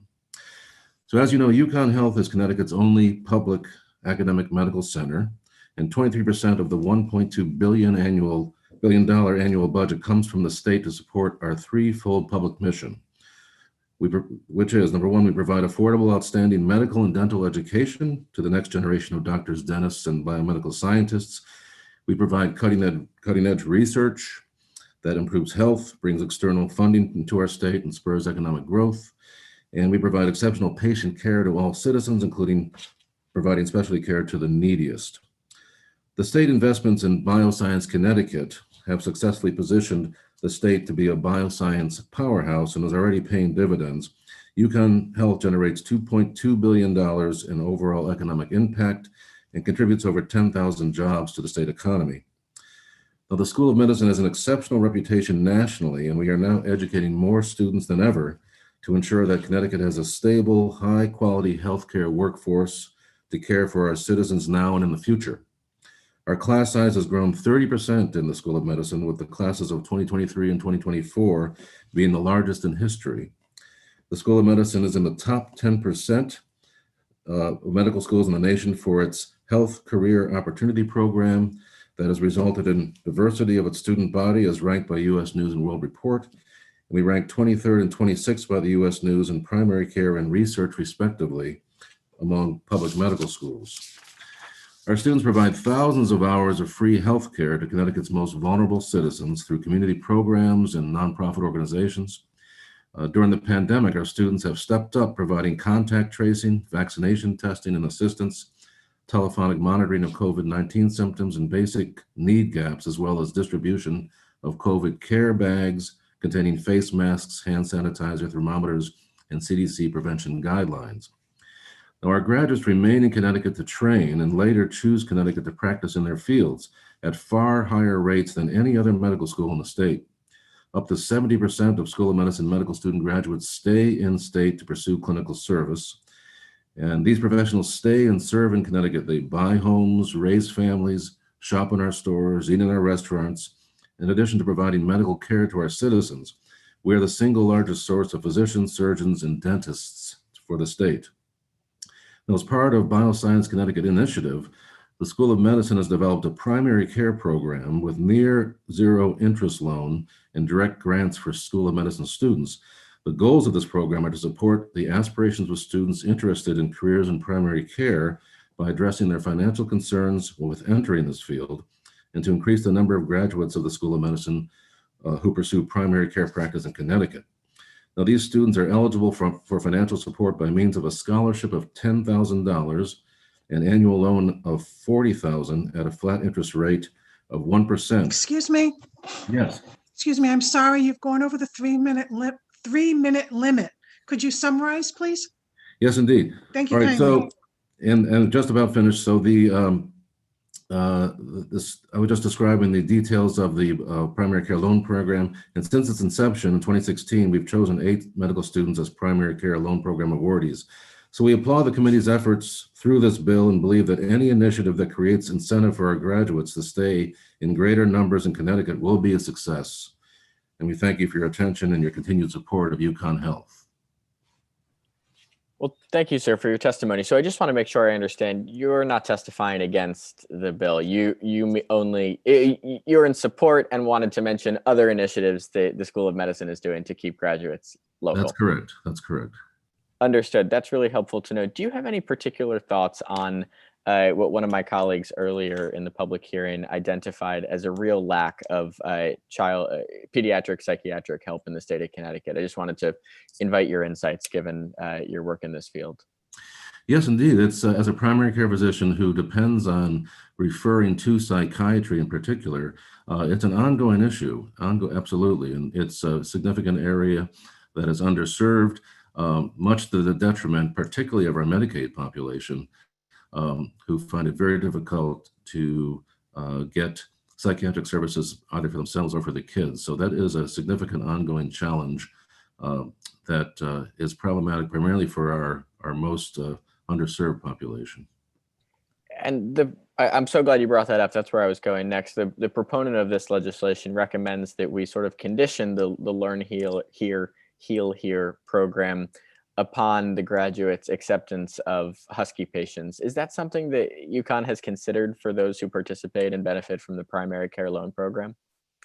Yes, I believe so. We try to train and condition patients to work in those underserved areas and take all comers without exception. Where I work at Asylum Hill, which is affiliated with St. Francis Hospital, that is our mission, to take all comers no matter ability to pay.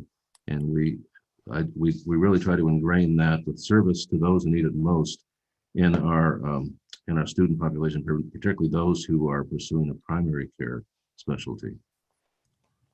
That's really helpful to know, and I'm glad to hear it. Thank you so much, Mr. Perrin. I don't see any questions from committee members, but I welcome, thank you for your time and for your testimony. Thank you, Senator Haskell and committee members. Appreciate you having me. Wonderful. Next, we're going to move to Nathan Fuerst from Uconn.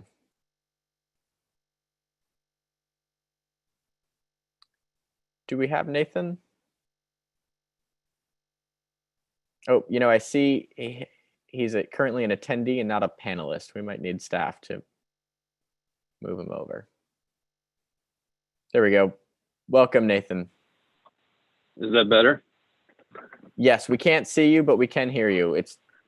Oh, now I'm we working can see on you, it. Joe. There we go. Okay, Okay, good morning.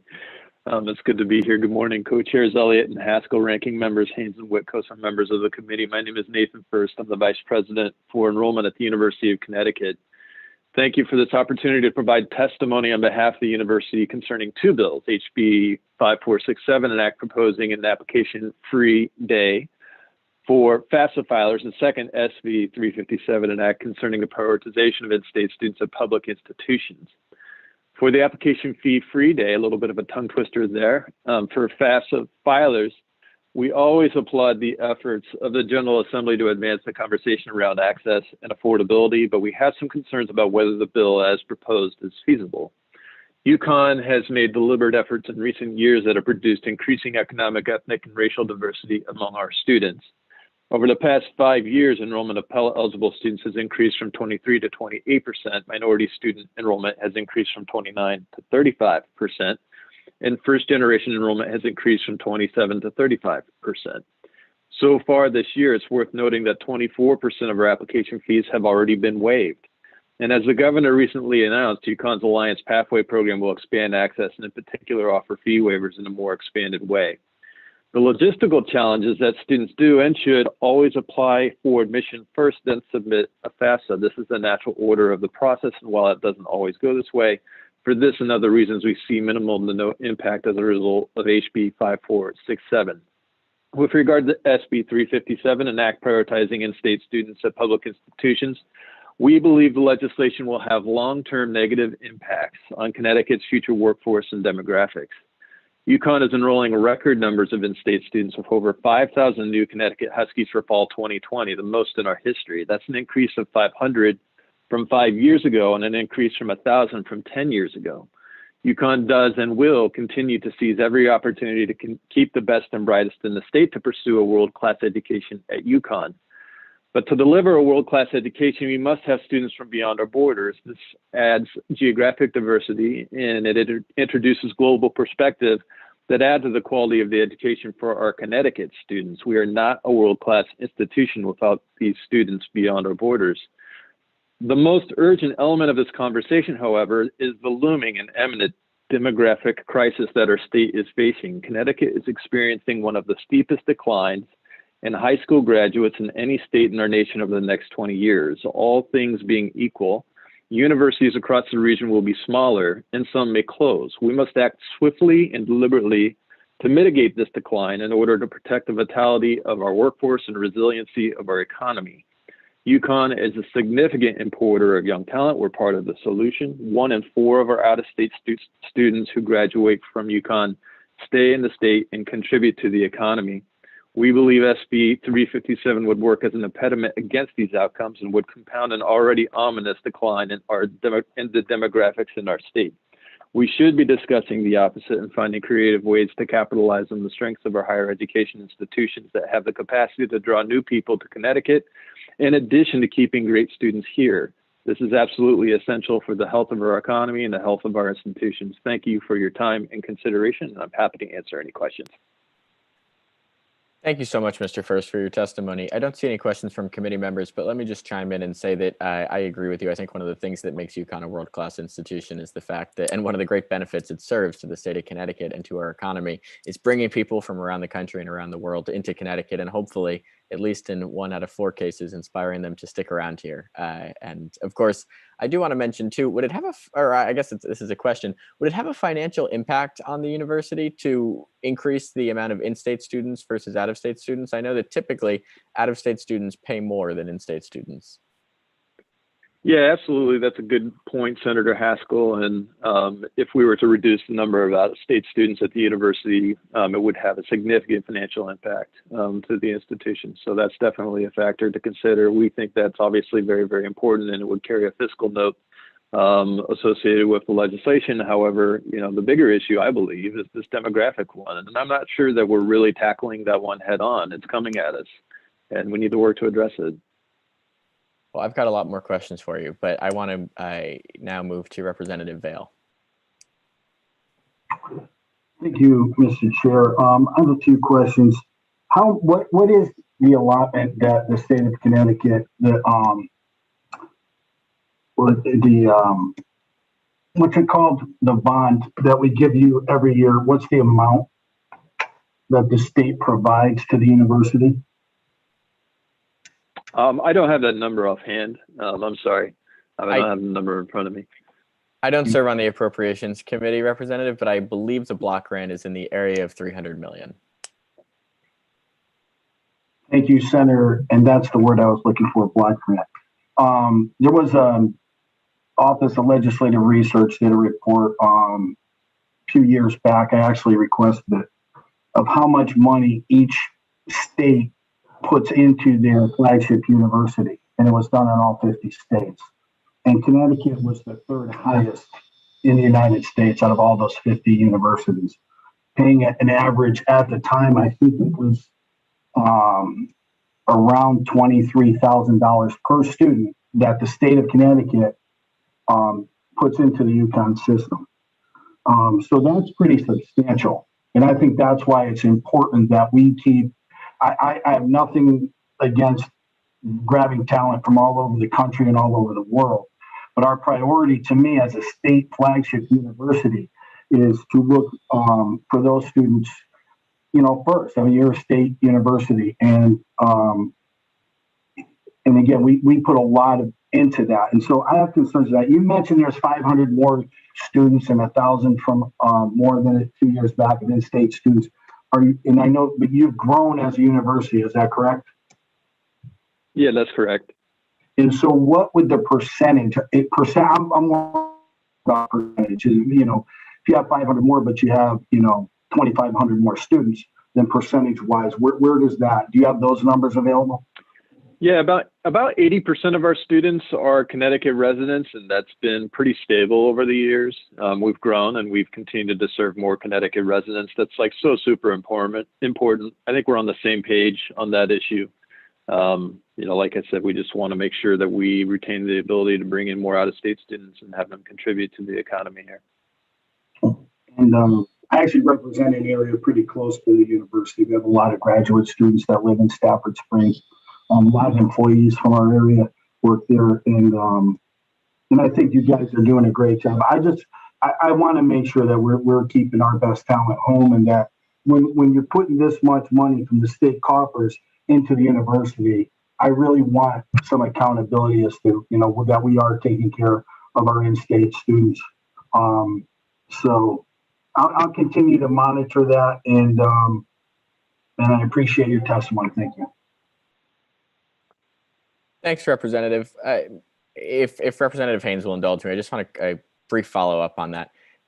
Because I don't serve on the Appropriations Committee, I'm not incredibly familiar with the funding mechanism for UConn, but in the event that out-of-state enrollment were to decline, and I think subsequently tuition dollars were to decline, would UConn, I guess UConn would sort of have two choices, but I'll ask which UConn would do, or if either of these would be necessary. Would you need to raise tuition in order to make up for that revenue from in-state students, or if that tuition rate's already been set, would you have to come to the General Assembly seeking a greater appropriation to make up for that revenue loss? Senator Haskell, I think the answer to the question is probably both, and also consider cuts to the university, which would diminish the quality of the education here. So it's a good question, but the out-of-state students are bringing in a significant amount of revenue. I would just say that I don't want it to get mixed up too much. I want to make sure that folks here understand that our admissions program is really well balanced right now, and it looks at identifying the best students as a part of the process, regardless of residency. And so we really work to make sure that we're giving opportunities to students that rise to the top of our applicant pool, regardless of where they're coming from. It's not about chasing down any amount of tuition revenue necessarily, but if we were to do anything that would make a move to reduce the number of out-of-state students, it would cause a financial crisis for the university if that were to be imposed upon us. Thanks, Mr. First. I appreciate your perspective. And next, we have Representative Haynes. Thank you, Mr. Chair. And Mr. First, thank you so much for being here today. Appreciate your testimony. One of the things I would like to say is, first, I appreciate UConn's efforts in becoming a more diverse community, and moving those percentages that you quoted earlier in your testimony to more students of lower means to be able to come to University of Connecticut, our flagship university, and I think that's wonderful.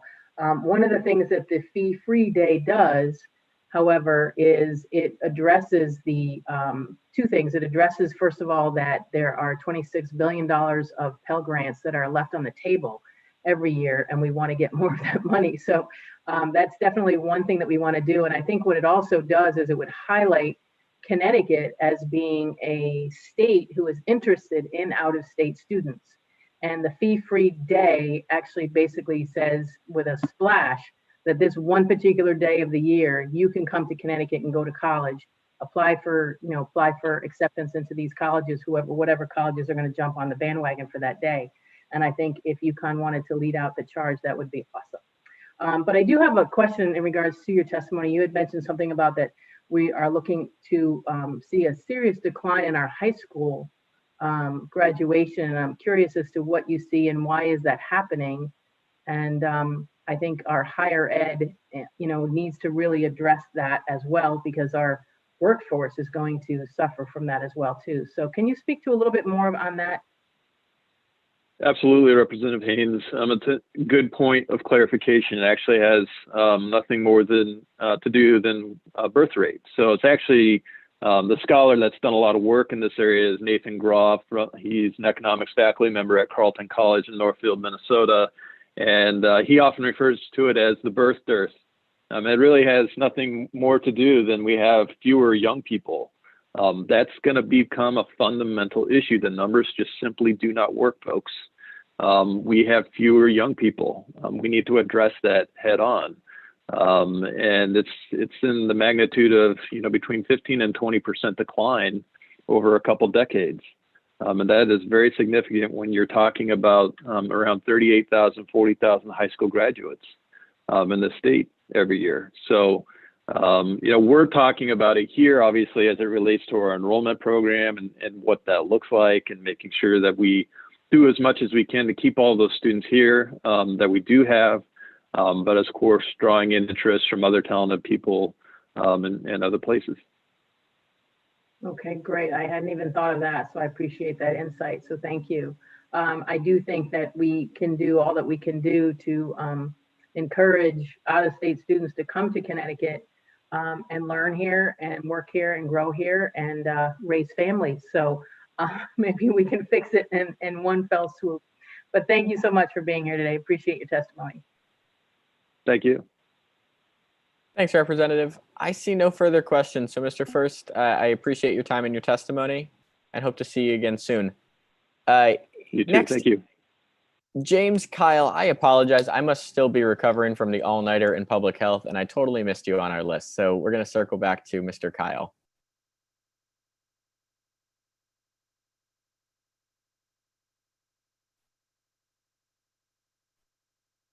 Do we still have you? I see you in the room, but you appear to be muted.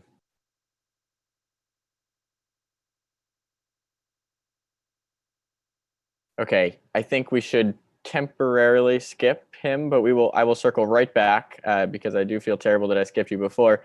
So let's go to Christopher Montez from Central Connecticut State University.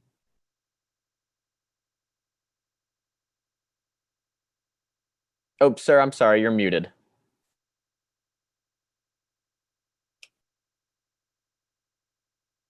Still nothing.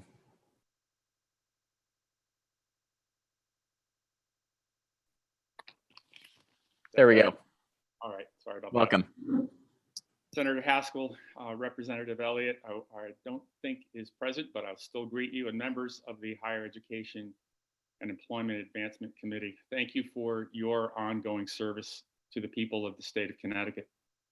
My name is Christopher Montez, and I am testifying in support of House Bill 6231, an act requiring health insurance benefits for part-time faculty employed by the Connecticut University system.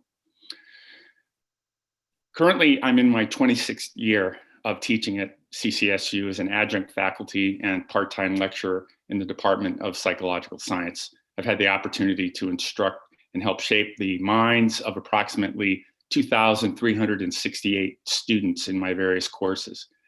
And recently I was nominated and awarded finalists in the university's 2017 Excellence in Teaching Awards program.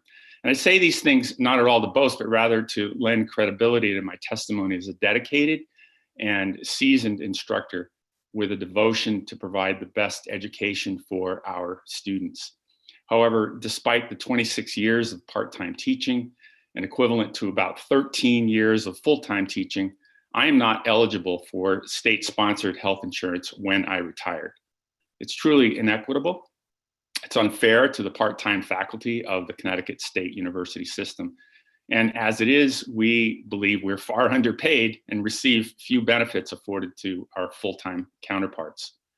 At some point, our employer, the state of Connecticut, has a responsibility to provide for us what it does for full-timers with far less years of service. With the current policy, arbitrary as it is, part-time faculty can only qualify for retirement insurance after 20 semesters of teaching at least 9 credit load hours. That's nearly impossible unless we teach at multiple state campuses. Moreover, the policy does not take into account an aggregate of credit load hours taught over 20 to 30 years, as in my case. In other words, what one part-time employee may earn in terms of credit hours and load in 10 years may take another employee 20 years to achieve, but that 20-year employee gets nothing, and that's not right. Therefore, we appeal to you to count the total credit load hours or their equivalent, as in some cases, some lecturers are taught non-credit courses. And 20 semesters at 9+ credit load hours is clearly an inappropriate measure when calculating the threshold for retirement benefits and health insurance. House Bill 6231 will fix that problem. I want to thank you again for your ongoing service and for your time today. Well, Mr. Montez, thanks so much for your service over the last 26 years and for taking the time to share your experience with the committee today. I don't see any committee members with their hand raised at this point, but I look forward to continued discussion about this bill. Thank you.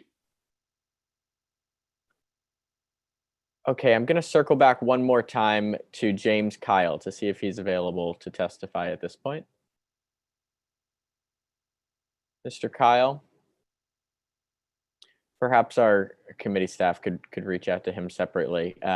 We'll try again once he's ready. Mr. Fainer from the Ansonia Fire Department, please take it away. How you doing? So my name is Jay Feiner. I am Assistant Chief of the Ansonia Fire Department. I've been involved with the fire department for 24 years now. I'm the chief in charge of training. My family has been part of the Ansonia Fire Department since 1927. Representative Rochelle asked me to speak to funding of our most basic class of Firefighter 1, which is an entry-level training for our firefighters. In Ansonia, we're what we call depressed community funding-wise. To train our firefighters, I have to spend close to half of my training budget yearly just to get the basic training for people to volunteer for our town.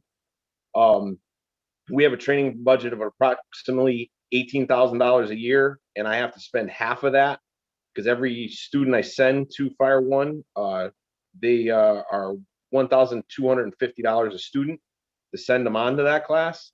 So when we average about 6 new students a year we have to send, which is close to half of my budget. And then I have to pay for other classes for other firefighters, more advanced classes. Back in 2013, as a department, we tried to get our ISO rating increased, which is our Insurance Service Office rating. And one of the things that held us back from getting our number improved was officer level training. We needed to have more officer level training, which is expensive.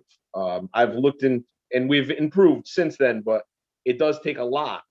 Some classes just to have someone come in to speak to us cost up to $3,000 to have someone come in and talk to us, and that blows our budget pretty quick. And we still have to do our OSHA mandated classes.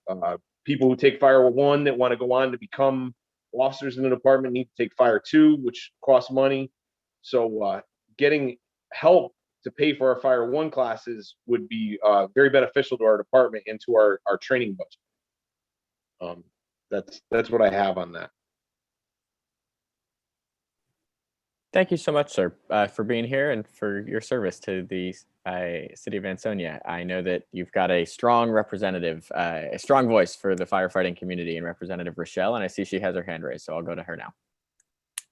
Thank you, Chief Fainer, for coming on today. I want to thank you. I know the struggle is very real for the volunteer departments to keep your staffing numbers up.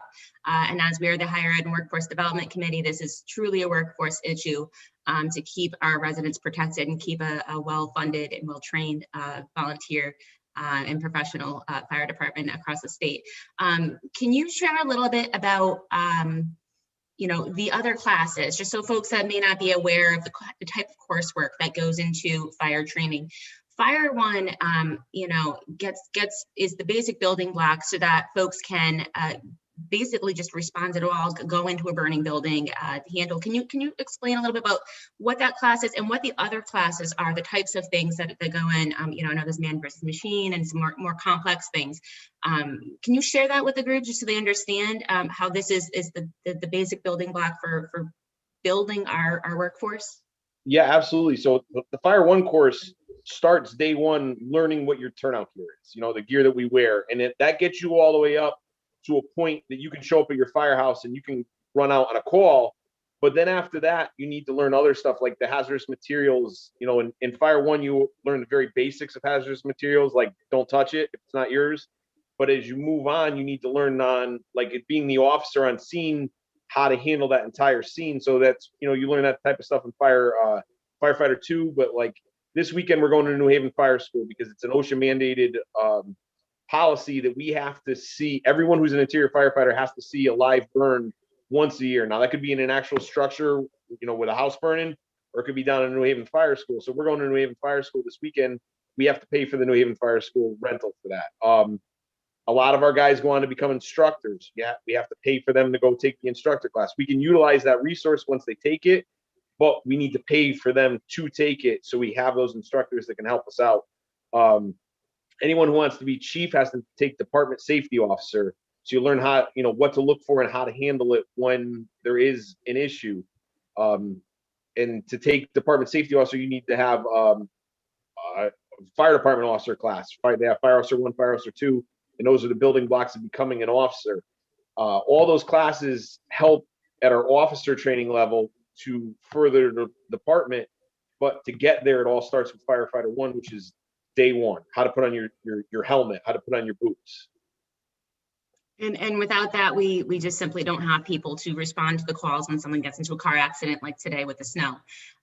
So another thing, if you could just share, with these volunteer workforces, everyone has jobs, right? Everyone also has other time requirements, and these budgets. If we were able to fund for Fire One, for these distressed municipalities that have volunteer departments, that would free up funding for these upper level trainings so that when we have complex calls, you can handle them, correct?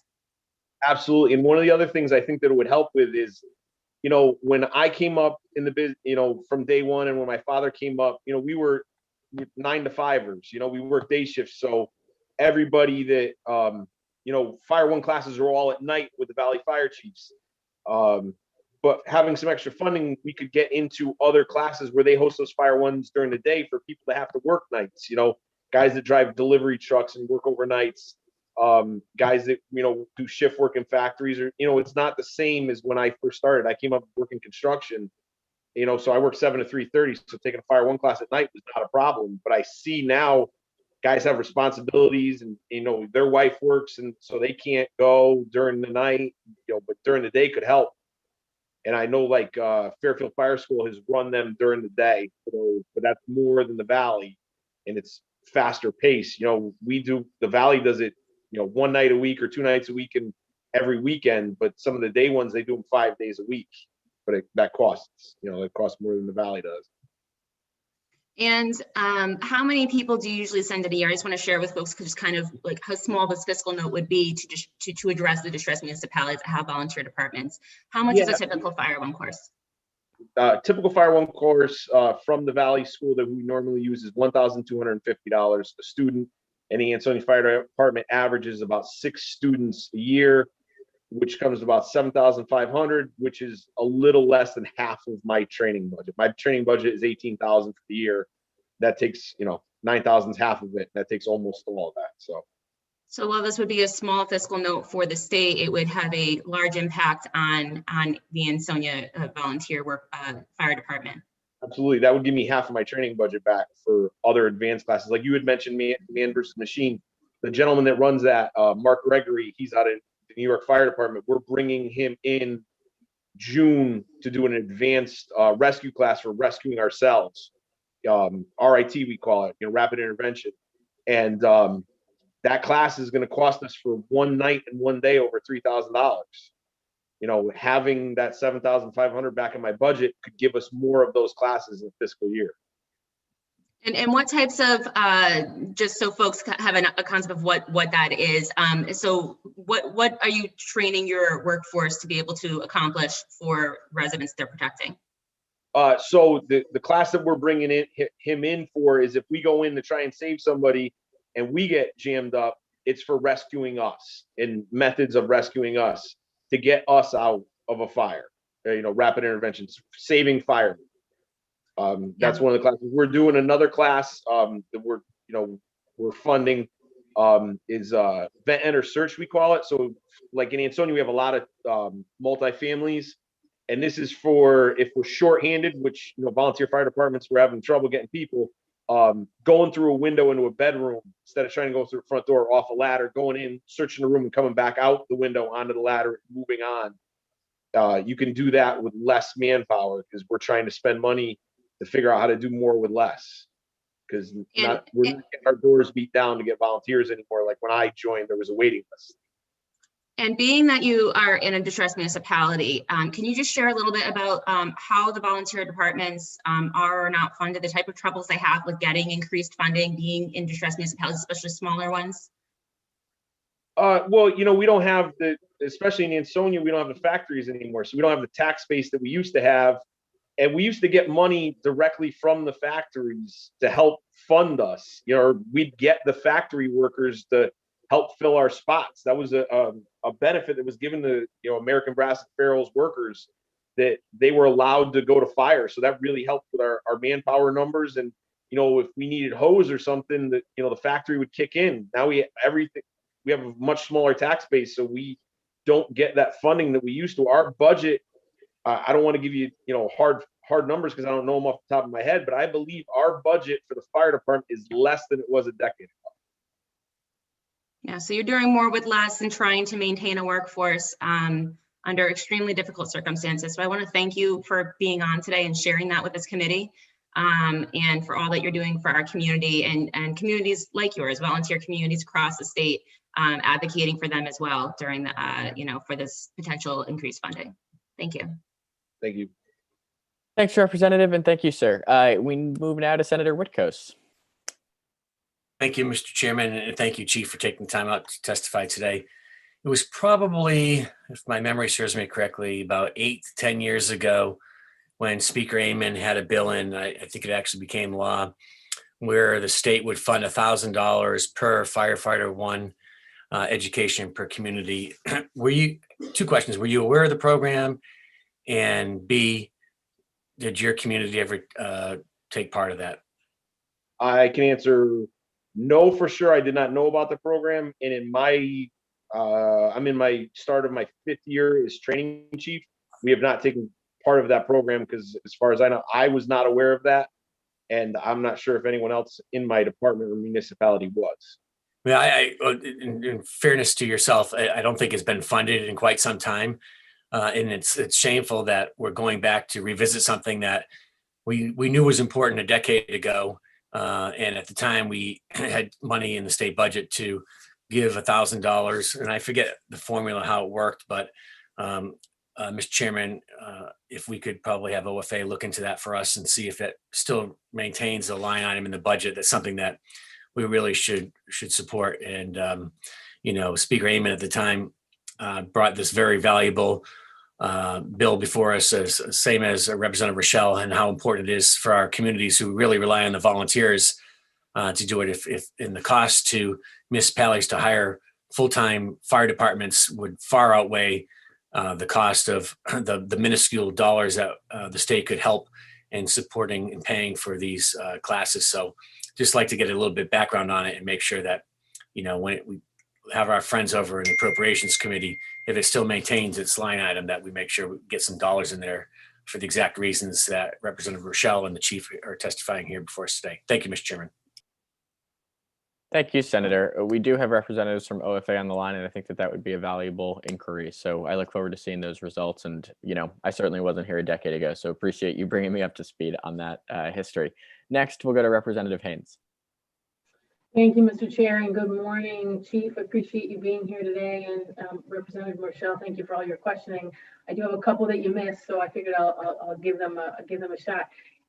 Chief, can you talk to the actual shortage that we have of volunteer firemen and why that might be? I imagine in these schools and training classes that you go to in New Haven and other places that you talk to other chiefs in area districts as far as firefighters. Why do we see, if we see a shortage, why is that?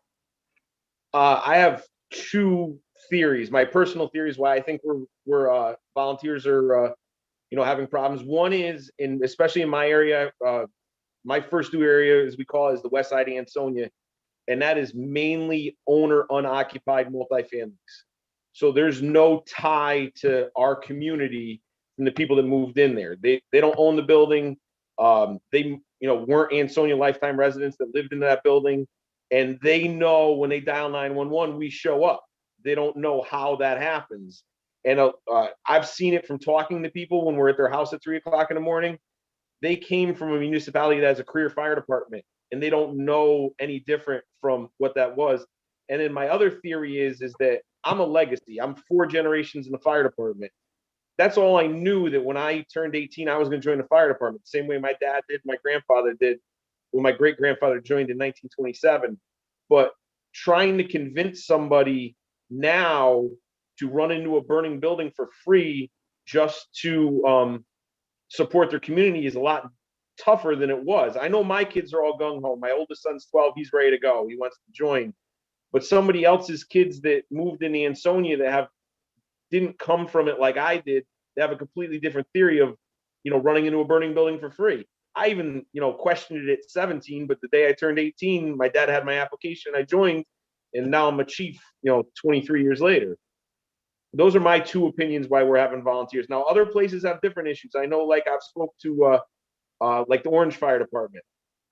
And I know, like, there in Orange, from what they've told me is they get kids out of high school to volunteer, but then they get to a certain age where they can't live at home with mom and dad anymore. They can't afford to stay in Orange. So they move out, Orange loses them. I hope I'm not speaking out of turn when I speak about Orange, and then when they get a little bit older and they've got a good job, they move back to Orange. So there's a gap in like 25 to 35-year-olds in their fire department because they can't afford to live there, and mom and dad, gave them the boot. Okay, thank you. Thank you for that.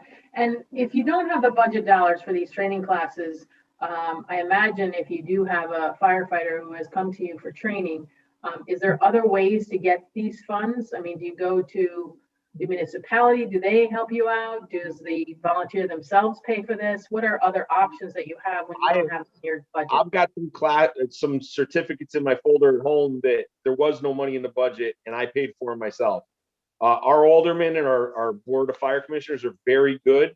They've worked magic before, but sometimes that's at the cost of something else. They've had to, I don't want to get into the financials because I don't know exactly how that magic happens, but I believe it comes out of a different line, and we may not be able to get, a new tool that broke on a scene because we sent somebody to take a class, because we do group classes that come out of my budget. But then we have guys that go out and take classes hosted by somebody that also comes out of my budget. I know I'm sending 2 guys next month, I believe it is, to aerial operator to learn, to get better. They can already use a ladder truck, but this is to state certify them to operate a ladder truck, which is good on the back end because they can take that knowledge that they learn and pass it on to our other members. But having state certified operators is good for us as well. Okay, well, thank you so much for that. And clearly our communities need more firefighters and need more trained firefighters. So hopefully we can figure out a way to make this happen. So thank you so much for being here. And Representative Rochelle, thank you for your thorough questioning. Thanks, Representative Haynes. Next, we're going to move to Representative Case.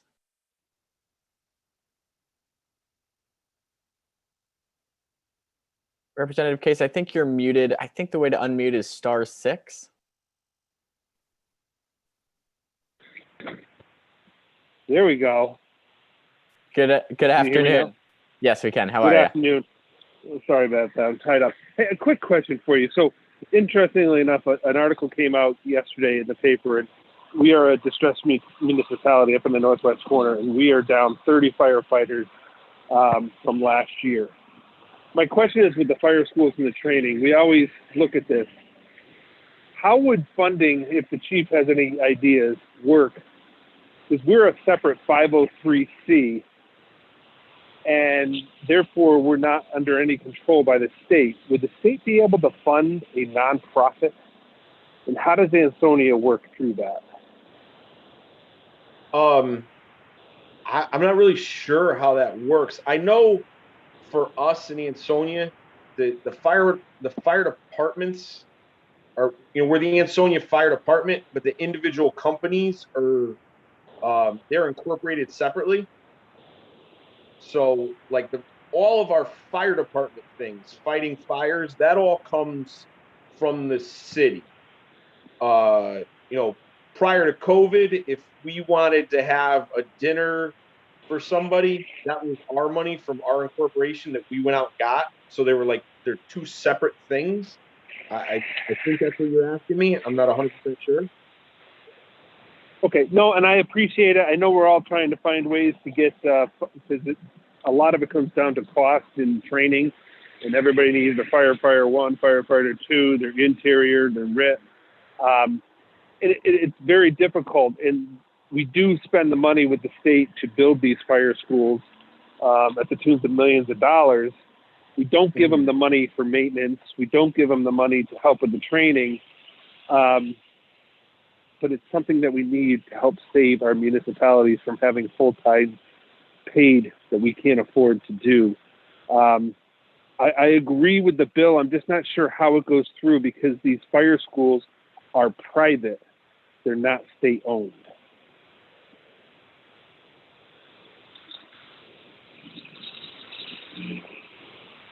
Thanks, Representative Case.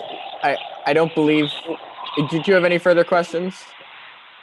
There's no further questions. I think we have a lot of work. We can work on this. I've been trying to get a hold of our fire school person who runs it, Rich Wynn. I'm not sure if he signed up today. I haven't seen the list. But that's just my concern on a private run school and how we get state dollars to pay for the courses. But thank you very much for your time. No, thank you, Representative Case. And I think that we all share the same goal and have, I totally understand your questions about how we get there.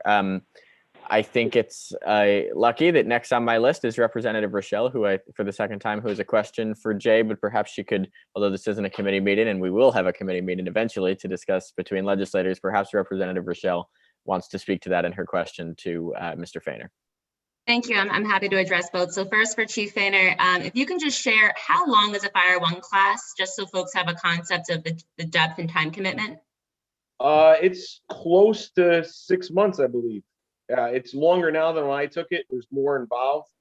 But yeah, I believe it's close to 6 months, 2 nights a week and every weekend for volunteer to commit his time to, or his or her. I'm sorry, my stepmother would get all of me for just saying his.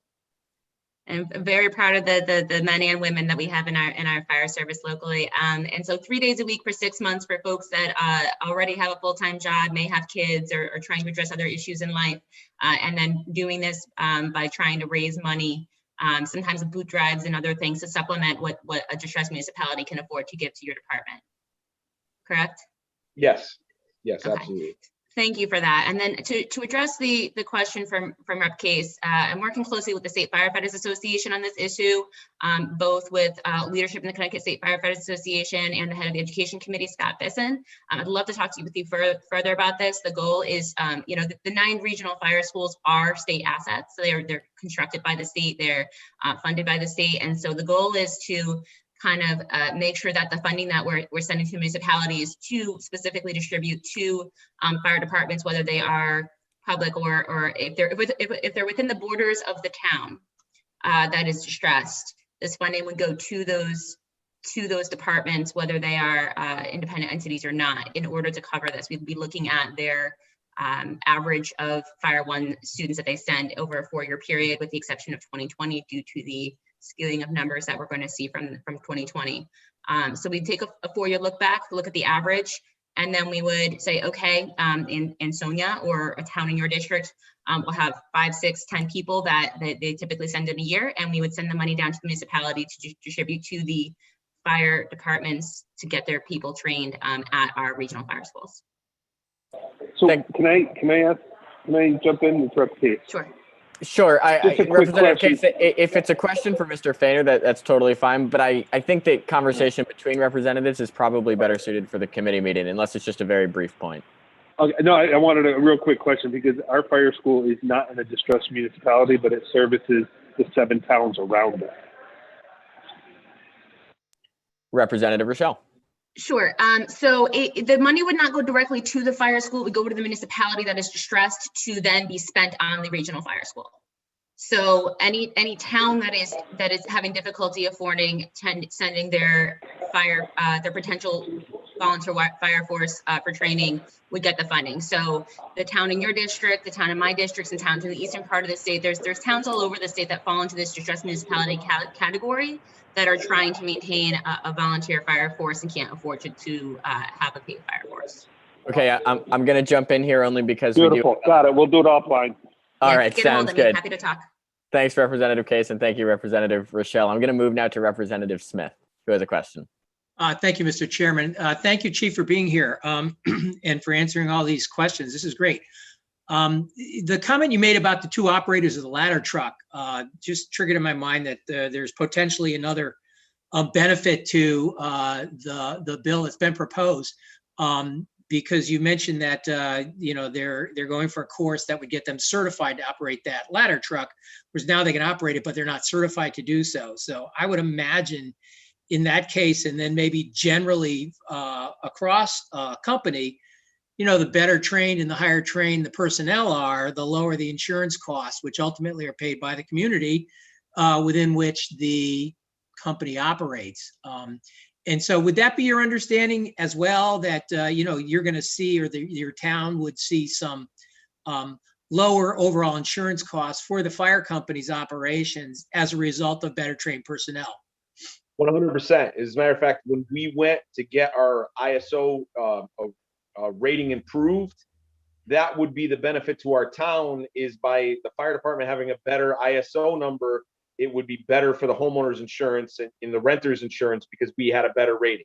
We still got a good rating, but we could have gotten a better rating if our command staff had better training points that they were looking for.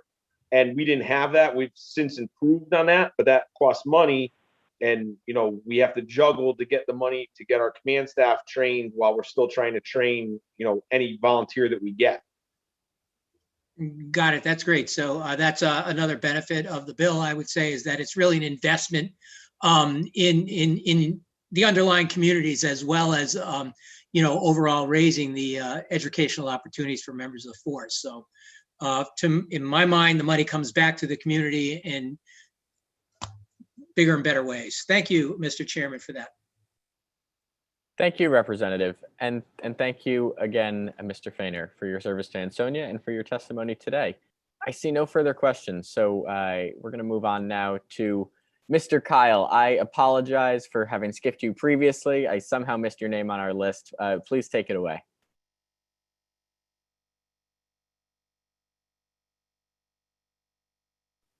Oh, yeah, Mr. Kyle's muted. Perhaps either you should be able to unmute yourself on the bottom left-hand side of your screen. Otherwise, committee staff might be able to assist.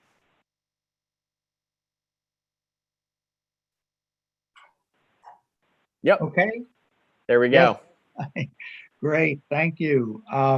Yes, my name is Jim Kyle. I'm in Clinton, Connecticut, and I'm a New Yorker by birth, but a nutmegger by choice for over 50 years. And thank you for the opportunity to speak in support of proposed House Bill 6231. And basically, this bill is seeking parity between full-time and part-time instructors. And I started teaching at Norwalk Community College in 1991, and I've been continuously teaching in the system. I have a 25-year certificate of appreciation from Norwalk Community to prove it. And I've also taught at Gateway and Naugatuck Valley. And I'm currently in the geography department at CCSU. Most of my teaching has been non-credit. And at CCSU, I'm teaching some credit courses in geography. One of the things about the system is that I understand that you're eligible for insurance benefits if you teach 20 hours a week. But the way the system is set up is that when I teach at multiple institutions, it involves a dual employment agreement that basically warns the system before I get to 20 hours, and I'm likely to not receive a contract if I'm going to hit that level. So it really kind of works against the part-timers to get into the health insurance system.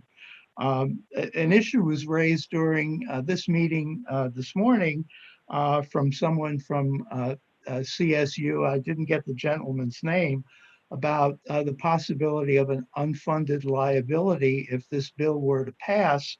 And the thought occurred to me is that for the 3 decades that I've been teaching, in a sense, I've been subsidizing the system because typically an adjunct faculty is paid a fraction of what a full-time faculty is paid.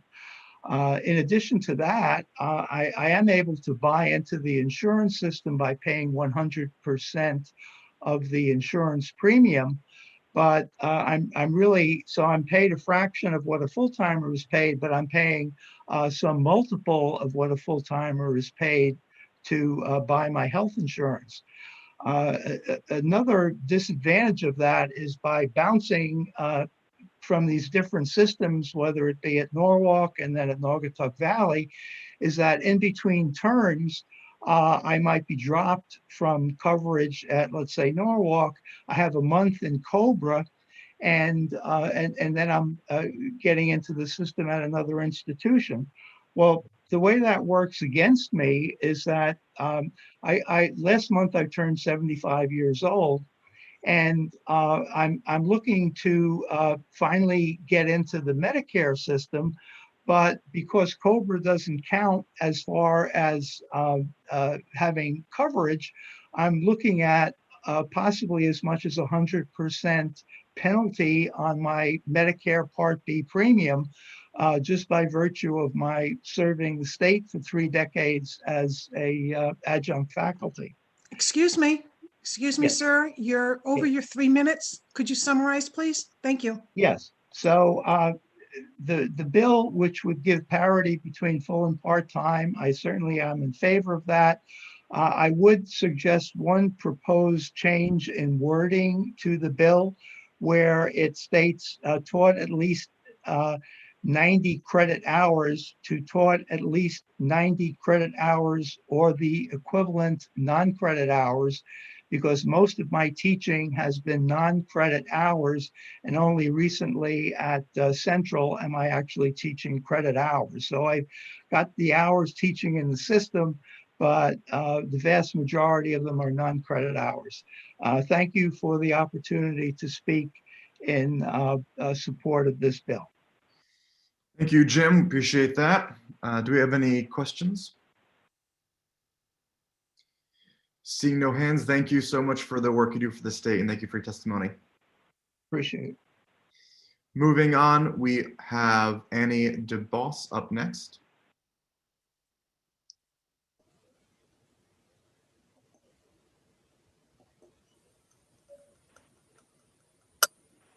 Good afternoon, everyone. Good afternoon. Hi, my name is Annie Dubos, and I am an adjunct professor of communications at Norwood Community College, where I have been teaching for 18 years. I also teach now at Stamford, Uconn Stamford.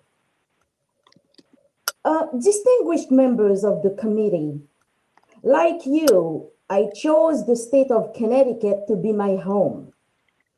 I found here a remarkable community of like-minded people. Despite all the support that that is available to me, I have growing concerns over access to healthcare, particularly in this pandemic. I am appearing before you today to support proposed House Bill 6231 because it is the right thing to do. It is also my belief that this bill will benefit higher education and the overall state of Connecticut. First, I am a hardworking professional. Between 2 state institutions, I usually carry over 12 credits each semester, but I do not qualify for healthcare coverage. I give it all to Connecticut. My knowledge, my time, my energy, my passion, and my taxes. Yet, Sadly enough, I must travel all the way to my native island of Haiti to seek medical attention because I simply cannot afford health care here in Connecticut. I am an adjunct, and it means I have to face the challenges of employment interruption. With employment interruption comes cancellation of health care. I feel that Connecticut has failed me and hundreds of adjuncts out there who proudly serve our state. So because of that, I am asking you to support this bill. Besides, this bill will bring peace to me and my colleagues because it will indirectly support the quality of education in our state. Many studies have concluded that healthy workers are more productive and committed to the mission of the organizations that they represent. Clearly, there are countless of benefits in providing health care to adjunct professors. Members of the committee, please help me restore my faith in our state. Support Bill 6231. Healthcare is not a matter of capitalism versus socialism. Excuse me, you're over the 3-minute limit? Yes. Thank you. It is the right measure that will narrow the gap of social inequalities. It is the right thing to do to support hardworking and deserving adjuncts in our state. Legislator, I am asking you, please place healthy, energetic, inspiring, and committed professors before our students. Thank you for your attention. Thank you, Professor. Do we have any questions? Seeing none, we will go on to the next speaker. Thank you for coming and talking with us today. My pleasure. Next, we have Ashley Zane. Can everybody hear me? Sure can. All right, great. So good afternoon, Chairs Elliott and Haskell, ranking members Haynes and Whitkos, and distinguished members of the committee. My name is Ashley Zane. I'm a government affairs associate with the Connecticut Business and Industry Association. We represent thousands of businesses across the state, both large and small, and across various economic sectors. So today we're here to testify in support of SB 193, which is an act concerning workforce development issues at public institutions of higher education related to the insurance industry. As you all know, this industry plays a huge role in our state's economy. In 2018, there were quite a few studies done, and it showed that the state employed about 48,000 workers, which was about 2.7% of our workforce, and had a $15.5 billion economic impact to the state. And currently, according to the Metro Hartford Alliance, Hartford is home to about 33,000 employees in this industry. And before the session started, CBIA set our policy priority agenda through our Rebuild Connecticut campaign. And one of these priorities was investing and developing in our urban centers. So studying this industry's need would not only be an investment in future students' education, but also in the city of Hartford, since this industry is such a key part of the city's success. We do have one request, and it's come from quite a few of our members, is that there's a portion of the bill that really studies the IT aspect of insurance and not just, the actuarial aspect of it. So we do suggest that you work with that, and then also building internships and more work-based learning as part of this study. So with that, we support this bill, and I'm more than happy to answer any questions. Thank you. Do we have anybody who has any questions? Looks like Representative Farrar. Thanks, Ashley. Just a quick question on what you highlighted your request to be. Would you also request that there be an inclusion of the apprenticeship angle to this as well in the insurance industry? Yeah, any type of hands-on experience definitely goes a long way. You know, we've talked to a lot of our members in various industries and not just the insurance sector, but Connecticut students are behind compared to other states and even internationally when it comes to having more hands-on work-based experience. So we would really like to see more of these Connecticut students have that experience before they leave college. Great, thanks for clarifying that. Thank you, Representative. Next, we have Representative Haynes. Hello, good afternoon, Ashley. Thank you so much for being here. Just a quick question. My assumption is that the governor's workforce bill, which you guys are big proponents of, includes the insurance sector in their plan, does it not? It does. So what we're really looking for is just to have that communication between the industry and institutions of higher education. In this case, it would be the Board of Regents and the Board of Trustees at Uconn. So we just support any effort that increases communication to really fill the pipeline of jobs that are frankly high paying. Absolutely. Thank you so much. I'm looking forward to making sure that all of these bills kind of get woven in together to increase our ever needs in our workforce. And we appreciate your support. Thank you so much, Ashley, for being here today. Thank you. Thank you, Representative. Seeing no other questions, we're going to move on. Thank you, Ashley. Thanks so much. Next, we have Sean Council.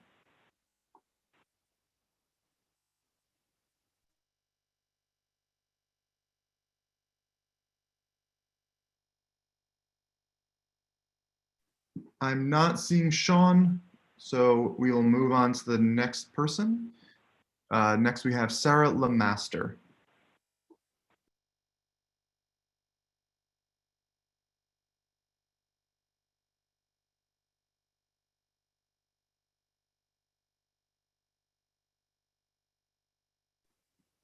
I'm also not seeing Sarah Lemaster.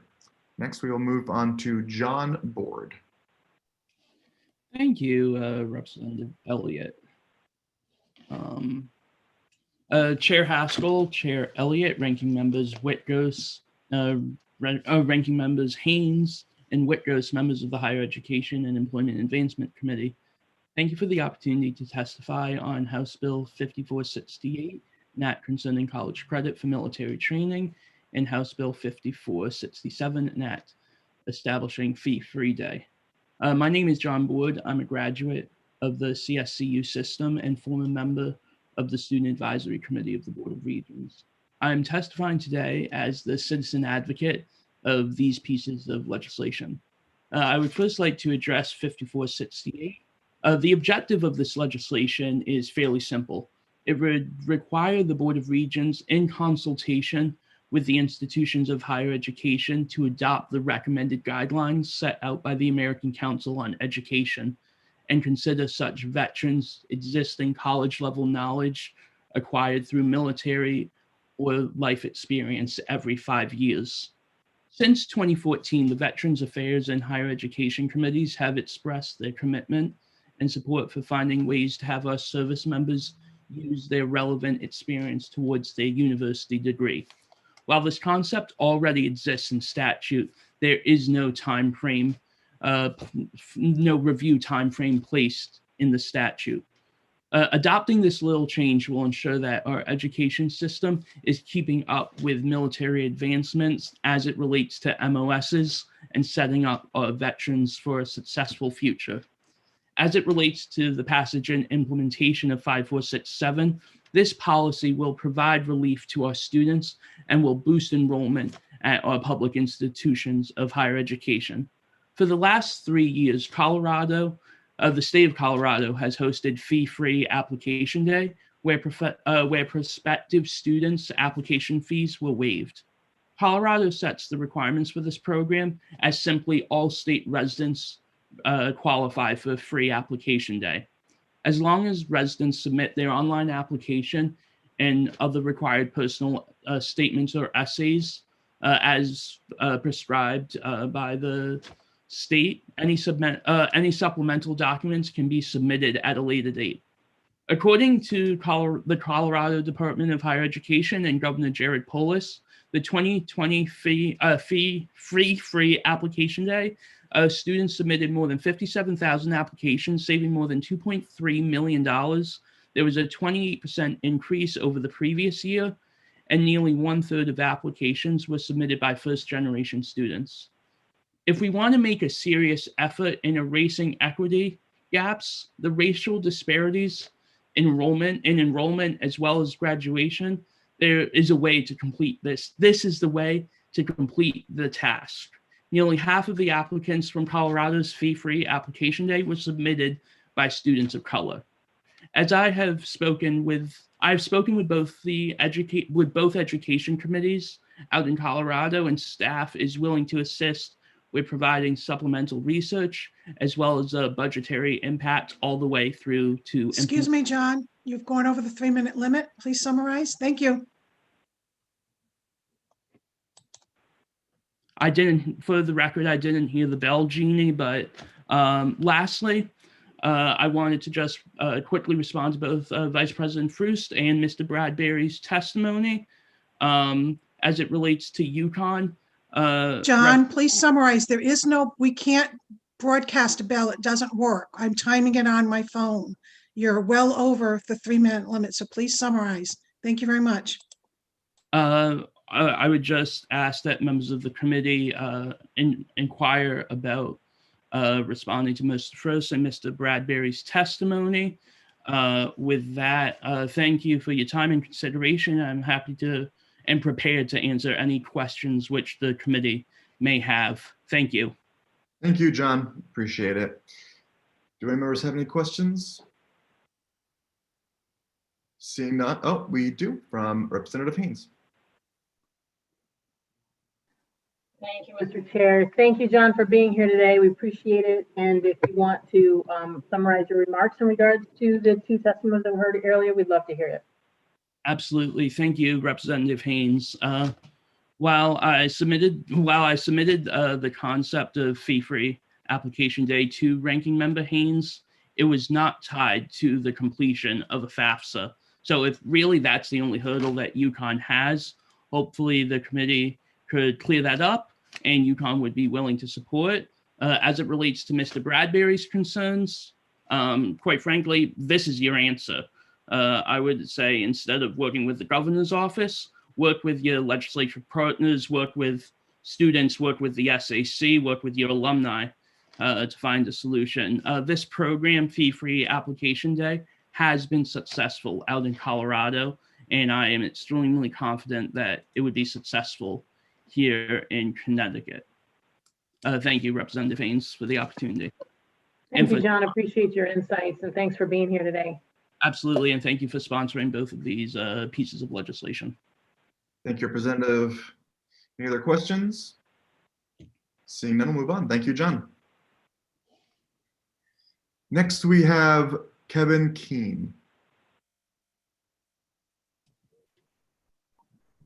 Oh, good afternoon, everybody. Let me see if I can plunk my document up here. So I'd like to thank the leadership and members of the committee for their time and attention and opportunity to address them. My name's Kevin Keene. I'm a part-time lecturer in psychological science at Central Connecticut State University, and I'd like to speak in favor of House Bill 6231. I think it's a good step towards starting to address a longstanding injustice to part-time faculty. I understand the bill as it is written now is focused on the CSU system, but our colleagues at Uconn and the community colleges are also impacted by this. People may or may not be aware that public college and university faculty are not universally well paid and benefited. We have approximately 10,000 faculty in our public colleges and universities, and 56% of those, that is 5,600, are part-time and contingently employed. We have quite a reduced access to benefits. You wouldn't think that state employees would be benefited so poorly, and one of those benefits we have sort of very limited access to is health insurance. The current policy sets up a really narrow and restricted set of criteria, and that's a bit of a problem. You also are probably aware we're paid considerably less, and that is also a problem. Present policy is that we have to be employed for 9 or more credit hours per semester to be eligible. And the problem with that is we can't do that at one campus. We can't do that at one level of the university and college system. So to do that, we have to be a freeway flyer. We have to go back and forth between schools. I'm not sure that's a good incentive. It puts in a really bad situation where I can work enough hours to get health insurance or pay full attention to my job at one campus with one group of students. So that's not really good for anybody necessarily. Another problem with the current policy is if you are eligible for this, you end up paying the full cost. You get reimbursed later, and I'm not aware that the state requires this of any other group of employees. If for whatever reason a part-time faculty person drops below this 9 credit, they lose their eligibility.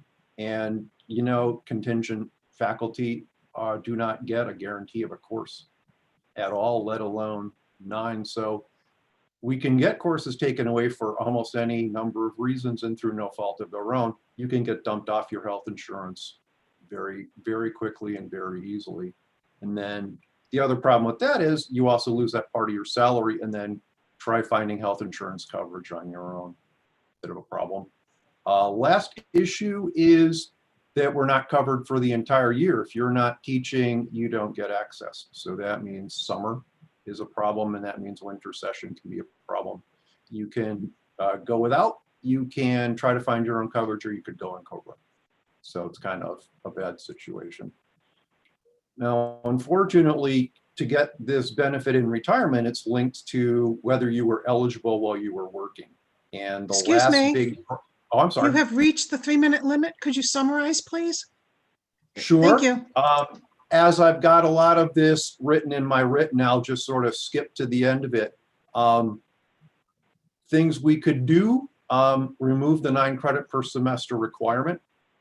We can remove the continuous employment, because that's a problem, because I cannot control the number of credits I have, and the number of total credits to receive this benefit is 180. That's okay if you get rid of the continuous employment, but it really should be less. Okay, I think this policy can be made a whole lot more fair. I thank everybody for their time and attention. Thank you, Professor. Do we have any questions from the committee? We do, from Representative Smith. Thank you, Mr. Chairman. Thank you, Professor. Just one question. Something you said about the insurance not being available during the winter break or during the summer when you may or may not be teaching a course. So would that mean that if you were you needed to have an elective surgery, for example, you would be forced to schedule it during a time when you would otherwise be teaching, thus taking you out of the classroom? Would that then trigger you also to lose your insurance? Well, yeah, that's an interesting question, isn't it? Yeah, I think it probably would. It's kind of sticky, isn't it? Yeah, pretty draconian. Thank you. That was my question. I appreciate it. Thanks very much. Thank you, Representative. Next, we have Representative Vale. Thank you, Mr. Chairman. Are you aware of any other part-time state employees that receive full-time benefits in retirement? I am not, no. So this would be setting a new precedent? It would be setting a new precedent, except for the fact that we are professional employees, and I can't think of a group of professional employees in the state that is so poorly treated. But that's just out of my ignorance, possibly.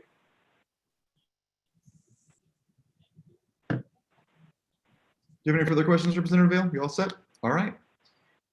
Seeing other questions, thank you for your time, Professor, and good rest of your day. Thank you very much. Appreciate it. Next, we have Alan Shaw. Good afternoon. My name's Alan Shaw. I'm a volunteer firefighter with the Glenbrook Fire Department in Stamford. I previously served with the Belltown Fire Department, also in Stamford, and I hold certifications as a Fire Officer 4 and Fire Service Instructor 2. But when it all comes down to it, I'm just a volunteer firefighter who enjoys the opportunity to serve my neighbors and the community we share. So today I'm here speaking in favor of proposed Bill 5666, an act concerning tuition costs at fire schools for volunteer firefighters from certain municipalities. I'd like to start by thanking the members of the Higher Education and Employment Advancement Committee for taking this matter up, because it shows that our legislature recognizes that volunteer firefighter training is indeed employment-related education. Volunteer firefighters are probably the biggest unpaid workforce in the state of Connecticut, and most of our citizens are completely unaware of this fact. So a brief look at the list of distressed communities in our state shows a mix of cities and towns, and among them a mix of how they are protected from fire. But many on this list are protected in whole or in part by volunteer fire departments, staffed, of course, by volunteer firefighters. Thankfully, my city is not on this list, so neither I nor my department will see a direct benefit should this bill pass. But as a citizen of this state, and the only one in my family who've been both born and raised here, I recognize the benefit to the state of if this bill passes. Increasing access to the academic side of volunteer firefighting for those that give freely of their time and labor to serve our most vulnerable communities can only be seen as a good thing. The New England states are proud of our history and our traditions. And many who think of volunteer firefighters think only about small town America. Here in Connecticut, it might surprise many that there's large, diverse cities such as Stamford, where I serve, that even has volunteer firefighters. People would be similarly surprised to take a look at that list of distressed cities and discover that Norwich, East Haven, Meriden, West Haven, and Torrington are all home to volunteer fire stations. Many volunteer fire departments are funded by a combination of municipal funding and community donations. And as you know, government funding levels are not always a sure thing, with many stakeholders competing with each other for pieces of the same pie.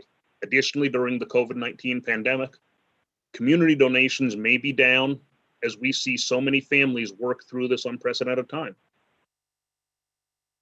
No community-based fire department wants to have to turn away a potential volunteer because the training budget just isn't there. No volunteer firefighter wants to tell their neighbors that they're the reason for a local tax increase. As our state grapples with how to address very issues about what functions should or should not be regionalized, we often forget our regional fire schools. And that this bill addresses the important role played by the regional fire schools in training and certifying our volunteer firefighters is key. The very learning institutions that provide so much of the skills-based training, both at basic and advanced levels for firefighter education, are often forgotten during budget time. Some in the fire service would say that the regional fire schools have been underfunded for a number of years. Now, my only hesitation or concern about this bill is whether or not it should include both Firefighter 1 and Firefighter 2 training. Excuse me. Yes? Excuse me, you've reached the 3-minute limit. Please summarize. Thank you. Just like to thank Representative Rochelle for submitting this bill and the committee for giving this bill consideration. I think it's going to be a great thing to foster the community spirit that's present in the volunteer fire departments within our state. Great, thank you, Alan. Looks like we have a question from Representative Rochelle. Thank you, Alan. I just want to thank you for coming on and giving such powerful testimony. And one thing that you highlighted that I wanted to just echo and thank you for saying is that, you know, in times of economic distress, particularly in distressed communities, when you have volunteer departments, a lot of their funding does come from community fundraising, from boot drives, from pancake breakfasts, from all of these community sourcing. And when you have a distressed municipality, the community may not be able to financially support the department in the way it has in the past. And also, the volunteer fire service has been very busy this year and cannot, for safety reasons, hold the same type of fundraisers. Have you experienced that in your community? Are you aware of that in other communities as well? Yes, and with the COVID, the effect on some of the fund drives and fundraisers we used to hold, the focus has had to change. My old station, Belltown, their best known fundraiser was at Thanksgiving time a turkey bingo. 300, 350 people in the firehouse playing bingo for a Thanksgiving turkey. Guess what? With social distancing and occupancy requirements and event things, no chance of holding that in November. So there's other places that have block parties. Again, even with an outdoor event, they're not happening this year.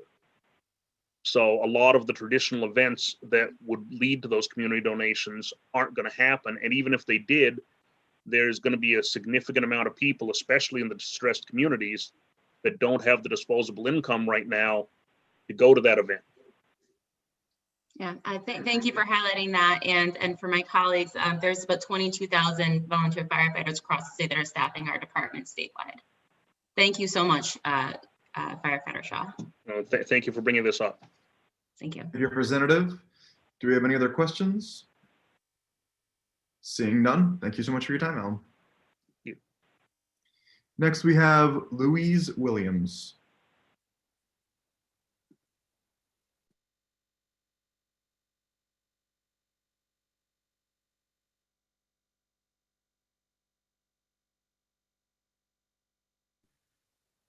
Louise, if you're trying to talk, we can't hear you. I'm trying to see if I can see you.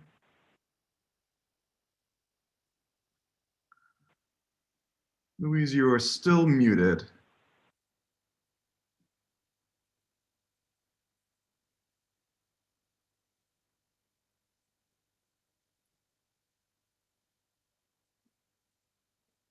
Give you a moment to figure that out. Maybe we want to move on to the next person. Oh, looks like you are messaging. Oh, I think we're going to need to be able to hear you vocally, if at all possible, Louise.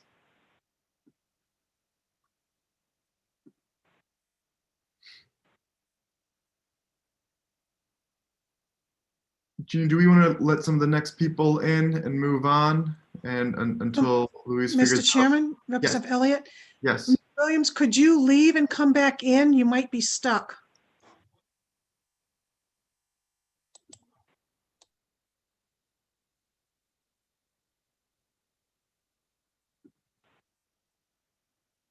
Why don't we move on to Howard Luxembourg for now? And Louise, why don't you try coming back in and we'll come back to you. Go ahead, Howard.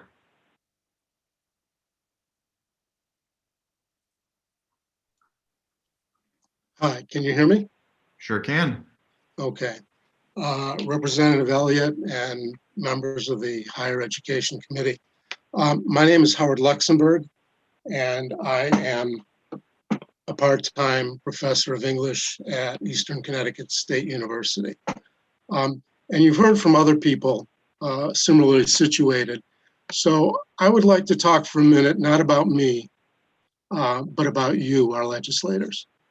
And what I'd like to point out is that it's the perception that because you work 5 months, or because the legislative session is 5 months, that you are in fact part-timers.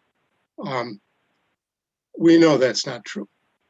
At least I know that's not true, and you know that's not true.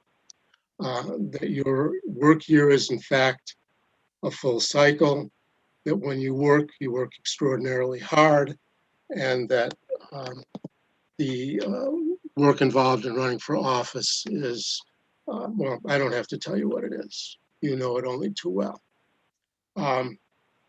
So I'm not going to tell you my sad story, but I wanted to remind you of yours because of this. You're paid, by the way, as if you were part-timers. I think most of you would acknowledge that. You could be making more money elsewhere. Perhaps you are making more money elsewhere, but your pay does not reflect the amount of work that you do. Okay.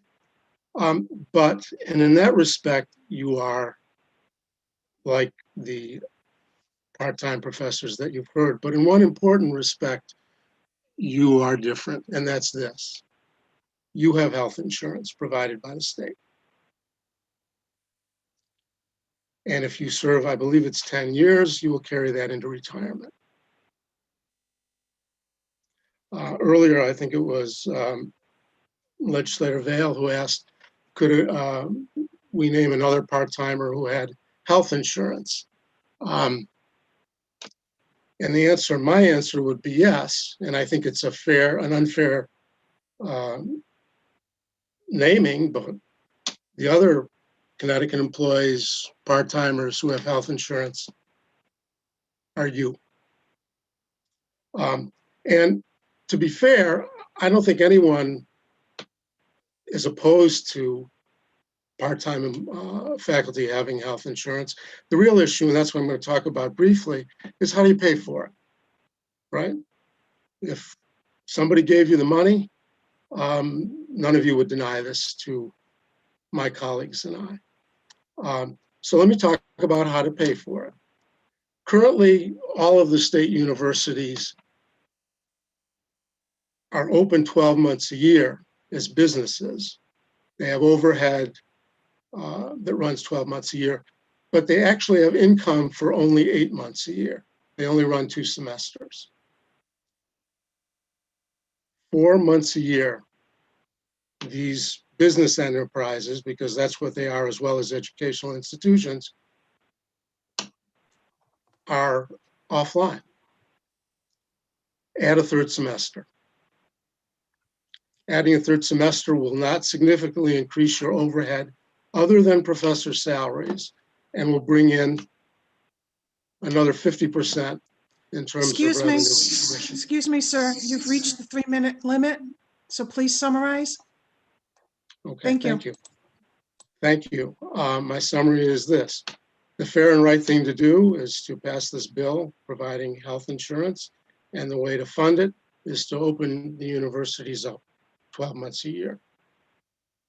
Thank you, Professor. We'll move on to questions. We have the first question from Representative Turco.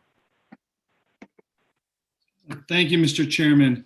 And thank you, Mr. Luxembourg, for being here. I'd like, if you don't mind, because you got cut short there, to expand a little bit more on how we could pay for this, because that, you are right, is ultimately going to be a question. I think that a majority of the legislators in the Higher Education Employment Advancement Committee are going to support this initiative. And then we're going to send this along to the Appropriations Committee, where I fear that it will die there because the funding is not going to be found, even though you've all made a really great case on why we should provide healthcare benefits to our adjuncts. So please, if you can expand more and give us some ideas on how we can fund it. Okay, thank you for the opportunity to do that, Representative Turco. I will send this along because I'm going to run a lot of numbers at you quickly. But the gist of it is this. Faculty salary, not benefits, is the tip of the iceberg of what it costs to run a university. The lowest paid, newest full-time faculty in my department earn around $65,000 a year. But when you load it up with their benefits, retirement, and healthcare, they gross out at about $125,000 or $130,000 a year. Now you're paying those benefits whether they work 8 months or 12 months. You're paying benefits year-round. Why not give them the opportunity to work another semester? They'd appreciate the money, and you're getting them, as it were, on the cheap, because you've already paid their benefits for the whole year. There's a significant amount of money there. All the rest of the costs of keeping the university open are year-round costs. The library is open year-round. Maintenance is open year-round. Every aspect of this business, and I want you to think of it for a moment as a business, you're paying for year-round, but you're only open for business 8 months. You're paying, for example, for $16 million in non-personal expenses like computer hardware and software. That's a full year expense. You're using it 8 months. You're paying $38 million in fringe benefits. You pay that whether those professors work 8 months or 12 months. Your e-subscriptions and electronic media, almost $1 million, 12 months, used 8 months. And so it goes. That's one university, mine. but I'm sure the numbers are comparable everywhere else. So if you were to open the university for an additional semester, you'd do a number of things that would be advantageous to all the stakeholders. You'd bring in more tuition. You'd get kids, young people, into the workforce in 3 years rather than 4. So it benefits students. You would attract, I'm almost certain, a higher caliber student, right? The student who wants to graduate college in 3 years, that's a motivated young person. You'd give faculty an opportunity to earn more money. They got to be in favor of that. And you've amortized the cost of keeping this business open, as any good business person would, over 12 months rather than 8.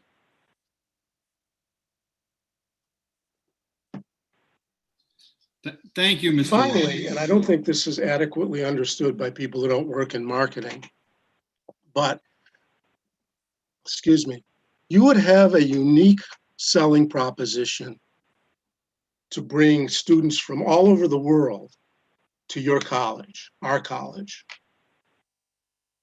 A chance to graduate in 3 years.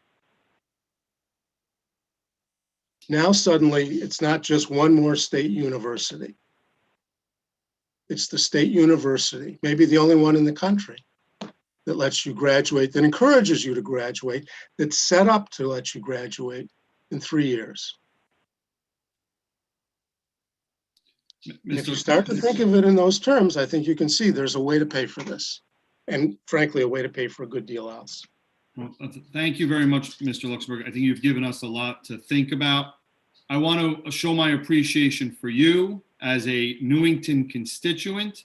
I have the best constituents in the state in Newington. So, and all the work you're doing as an adjunct professor and helping our students at a state school at Eastern State University. So thank you for doing that. And bringing light of this situation to me personally, telling me, I know you've shared with me personally, the amount you get paid and the amount you have to pay for healthcare. And it's very difficult for you to continue being an adjunct while you're paying for healthcare. And we need great adjunct professors. So appreciate that. And I also want to wish you an early happy birthday. I've been told that it's your birthday tomorrow. So I hope you have a really great birthday tomorrow. Thank you, Mr. Chairman, for allowing me questions and comments. You got it. Thank you, Representative. Next, we have Representative Vale. Thank you, Mr. Chairman. I'm sorry, I'd raised my hand to give Professor an opportunity to explain this as Representative Turco did. I forgot to put my hand back down, but since I raised it now, I might as well ask a question. You bring up some good points. I actually like when someone, I can't see this getting out of appropriations. I don't know what the fiscal note is, but I imagine it's going to be substantial. I don't know. I'm not a prognosticator of the future, but based on experience in the past, I don't think it has a very good shot if it gets out of this committee. And so I like when someone comes up and offers possible solutions to the fiscal problem. And you did a great job with your analogy to state reps, and I agree with you. Either we should be considered full-time or maybe we shouldn't get the benefits. I don't know. But I'm curious, I know we don't have, well, we have some purview over it. Do our private colleges in the state offer benefits to their part-time professors? I have no idea. Okay. All right. I'm curious now to that, and I'll be able to find out. But thank you for your testimony. Thank you, Representative. Any other questions? Seeing none, thank you, Professor. Enjoy the rest of your day. Thank you. Thank you. We'll move on to Professor Williams, if you can get your sound working, and next. Last time. Can you hear me now? Sure can. Next, we'll have Maureen after you, so go right ahead. Okay, thank you for allowing me to speak. And I'm also testifying in support of House Bill 6231 about health insurance for part-time faculty. I'm Louise Williams. I'm a professor of history at Central Connecticut State University. In fact, I'm a full-time full professor with tenure. I haven't always been this lucky. Over 25 years ago, before I got this job, I lived in New York City, and I worked as an adjunct for 5 years after getting my PhD at Columbia University. I was a typical so-called freeway flyer, only I was using the New York subway system. I had 3 jobs. 2 nights a week, I took an hour-long subway ride to the North Bronx to teach a 3-hour class in the CUNY system, returning home at 10 p.m. 2 other days, I took another hour-long subway ride in the other direction to teach at NYU. 3 other nights a week, I worked as a legal assistant in a major corporate law firm. I had the best shift, 6 p.m. to 1 a.m., so I could get home around 2 a.m. With all of this, I was making at most $30,000 a year, barely enough to support myself. It was stressful, the late nights, the long subway rides, new class preparations, grading. It got worse when NYU changed my schedule to teach an 8 a.m. class. I would go to sleep at 2 a.m. and wake up at 6 to get to class on time. But there was no choice. As an adjunct with no job security and little money, you take what you can get. Very soon, I wasn't feeling well. The life of an adjunct was wearing me down. I lost a lot of weight. I was exhausted all the time. I was insatiably thirsty. I couldn't go to a doctor because I had no health insurance. I hadn't had health insurance since I finished graduate school. Then I found out that the City University of New York, where I was teaching, had health insurance planned for their adjuncts. If a faculty member taught 2 courses for 2 years in the CUNY system, they were eligible. It wasn't the greatest plan. It was an HMO with no choice of doctors, but it was free. I signed up as soon as I could. I scheduled a physical with blood tests. I will never forget the phone call the next day from my new doctor. I was diagnosed with type 1 diabetes. I was admitted to the hospital, was stabilized, was taught how to inject myself with insulin. My insulin was even covered by this low-cost plan. Without it, I would be dead. I adjusted to the new reality. I took care of myself. I was lucky enough to get this job at CCSU, and I've continued to work very hard since, publishing books, teaching thousands of students. 25 years later, I have not had one complication from diabetes. No vision loss, no amputation of toes or feet, no heart failure, no kidney disease. I attribute this to CUNY's health insurance for adjuncts. It literally saved my life. I realize that this bill is to provide health insurance for adjuncts who have taught 90 credits and are about to retire. I think that's a great first step, but I beg you to consider extending it, if possible, to all part-time faculty. As you have heard, right now it is too difficult and expensive for them to get health insurance. They need 3 courses in 2 different state schools, and they have to pay 100% premium. I would not have qualified for that health insurance 25 years ago, and I would not have been able to afford it. If CUNY was able to provide their adjuncts free and easy to get health insurance 25 years ago, surely Connecticut can do the same today. They're our lowest paid and least secure state employees, but they do so much to educate so many of our residents. We are one of the richest states in the nation. We can do this. I know this bill will have trouble passing through appropriations, but perhaps a study bill. Perhaps we could just start with a study bill to look at other universities to see how CUNY was able to do this 25 years ago and save my life. So thank you for listening to me and to my story. Thank you, Professor. Opening up to questions now, we will start with Representative Haynes. Thank you, Mr. Chair, and thank you, Louise, for fixing your audio so that you're able to talk to us today and give us some insight. I have to say, in listening to all the adjunct professors, that, you know, I had a question as to why are they part-time, but clearly your story answers that question in that this is where, at least in your case, you started as an adjunct and you were able to secure a full-time position. I don't know if some of the other professors are at the beginning or the end of their career and why they're in a part-time position versus full-time, but I can certainly see in your particular position why the health insurance obviously was so important in your particular story. So thank you again. I just wanted to make that comment to say thank you for, you know, clearing some of that up and sharing your story, and congratulations on your full-time and your excellent.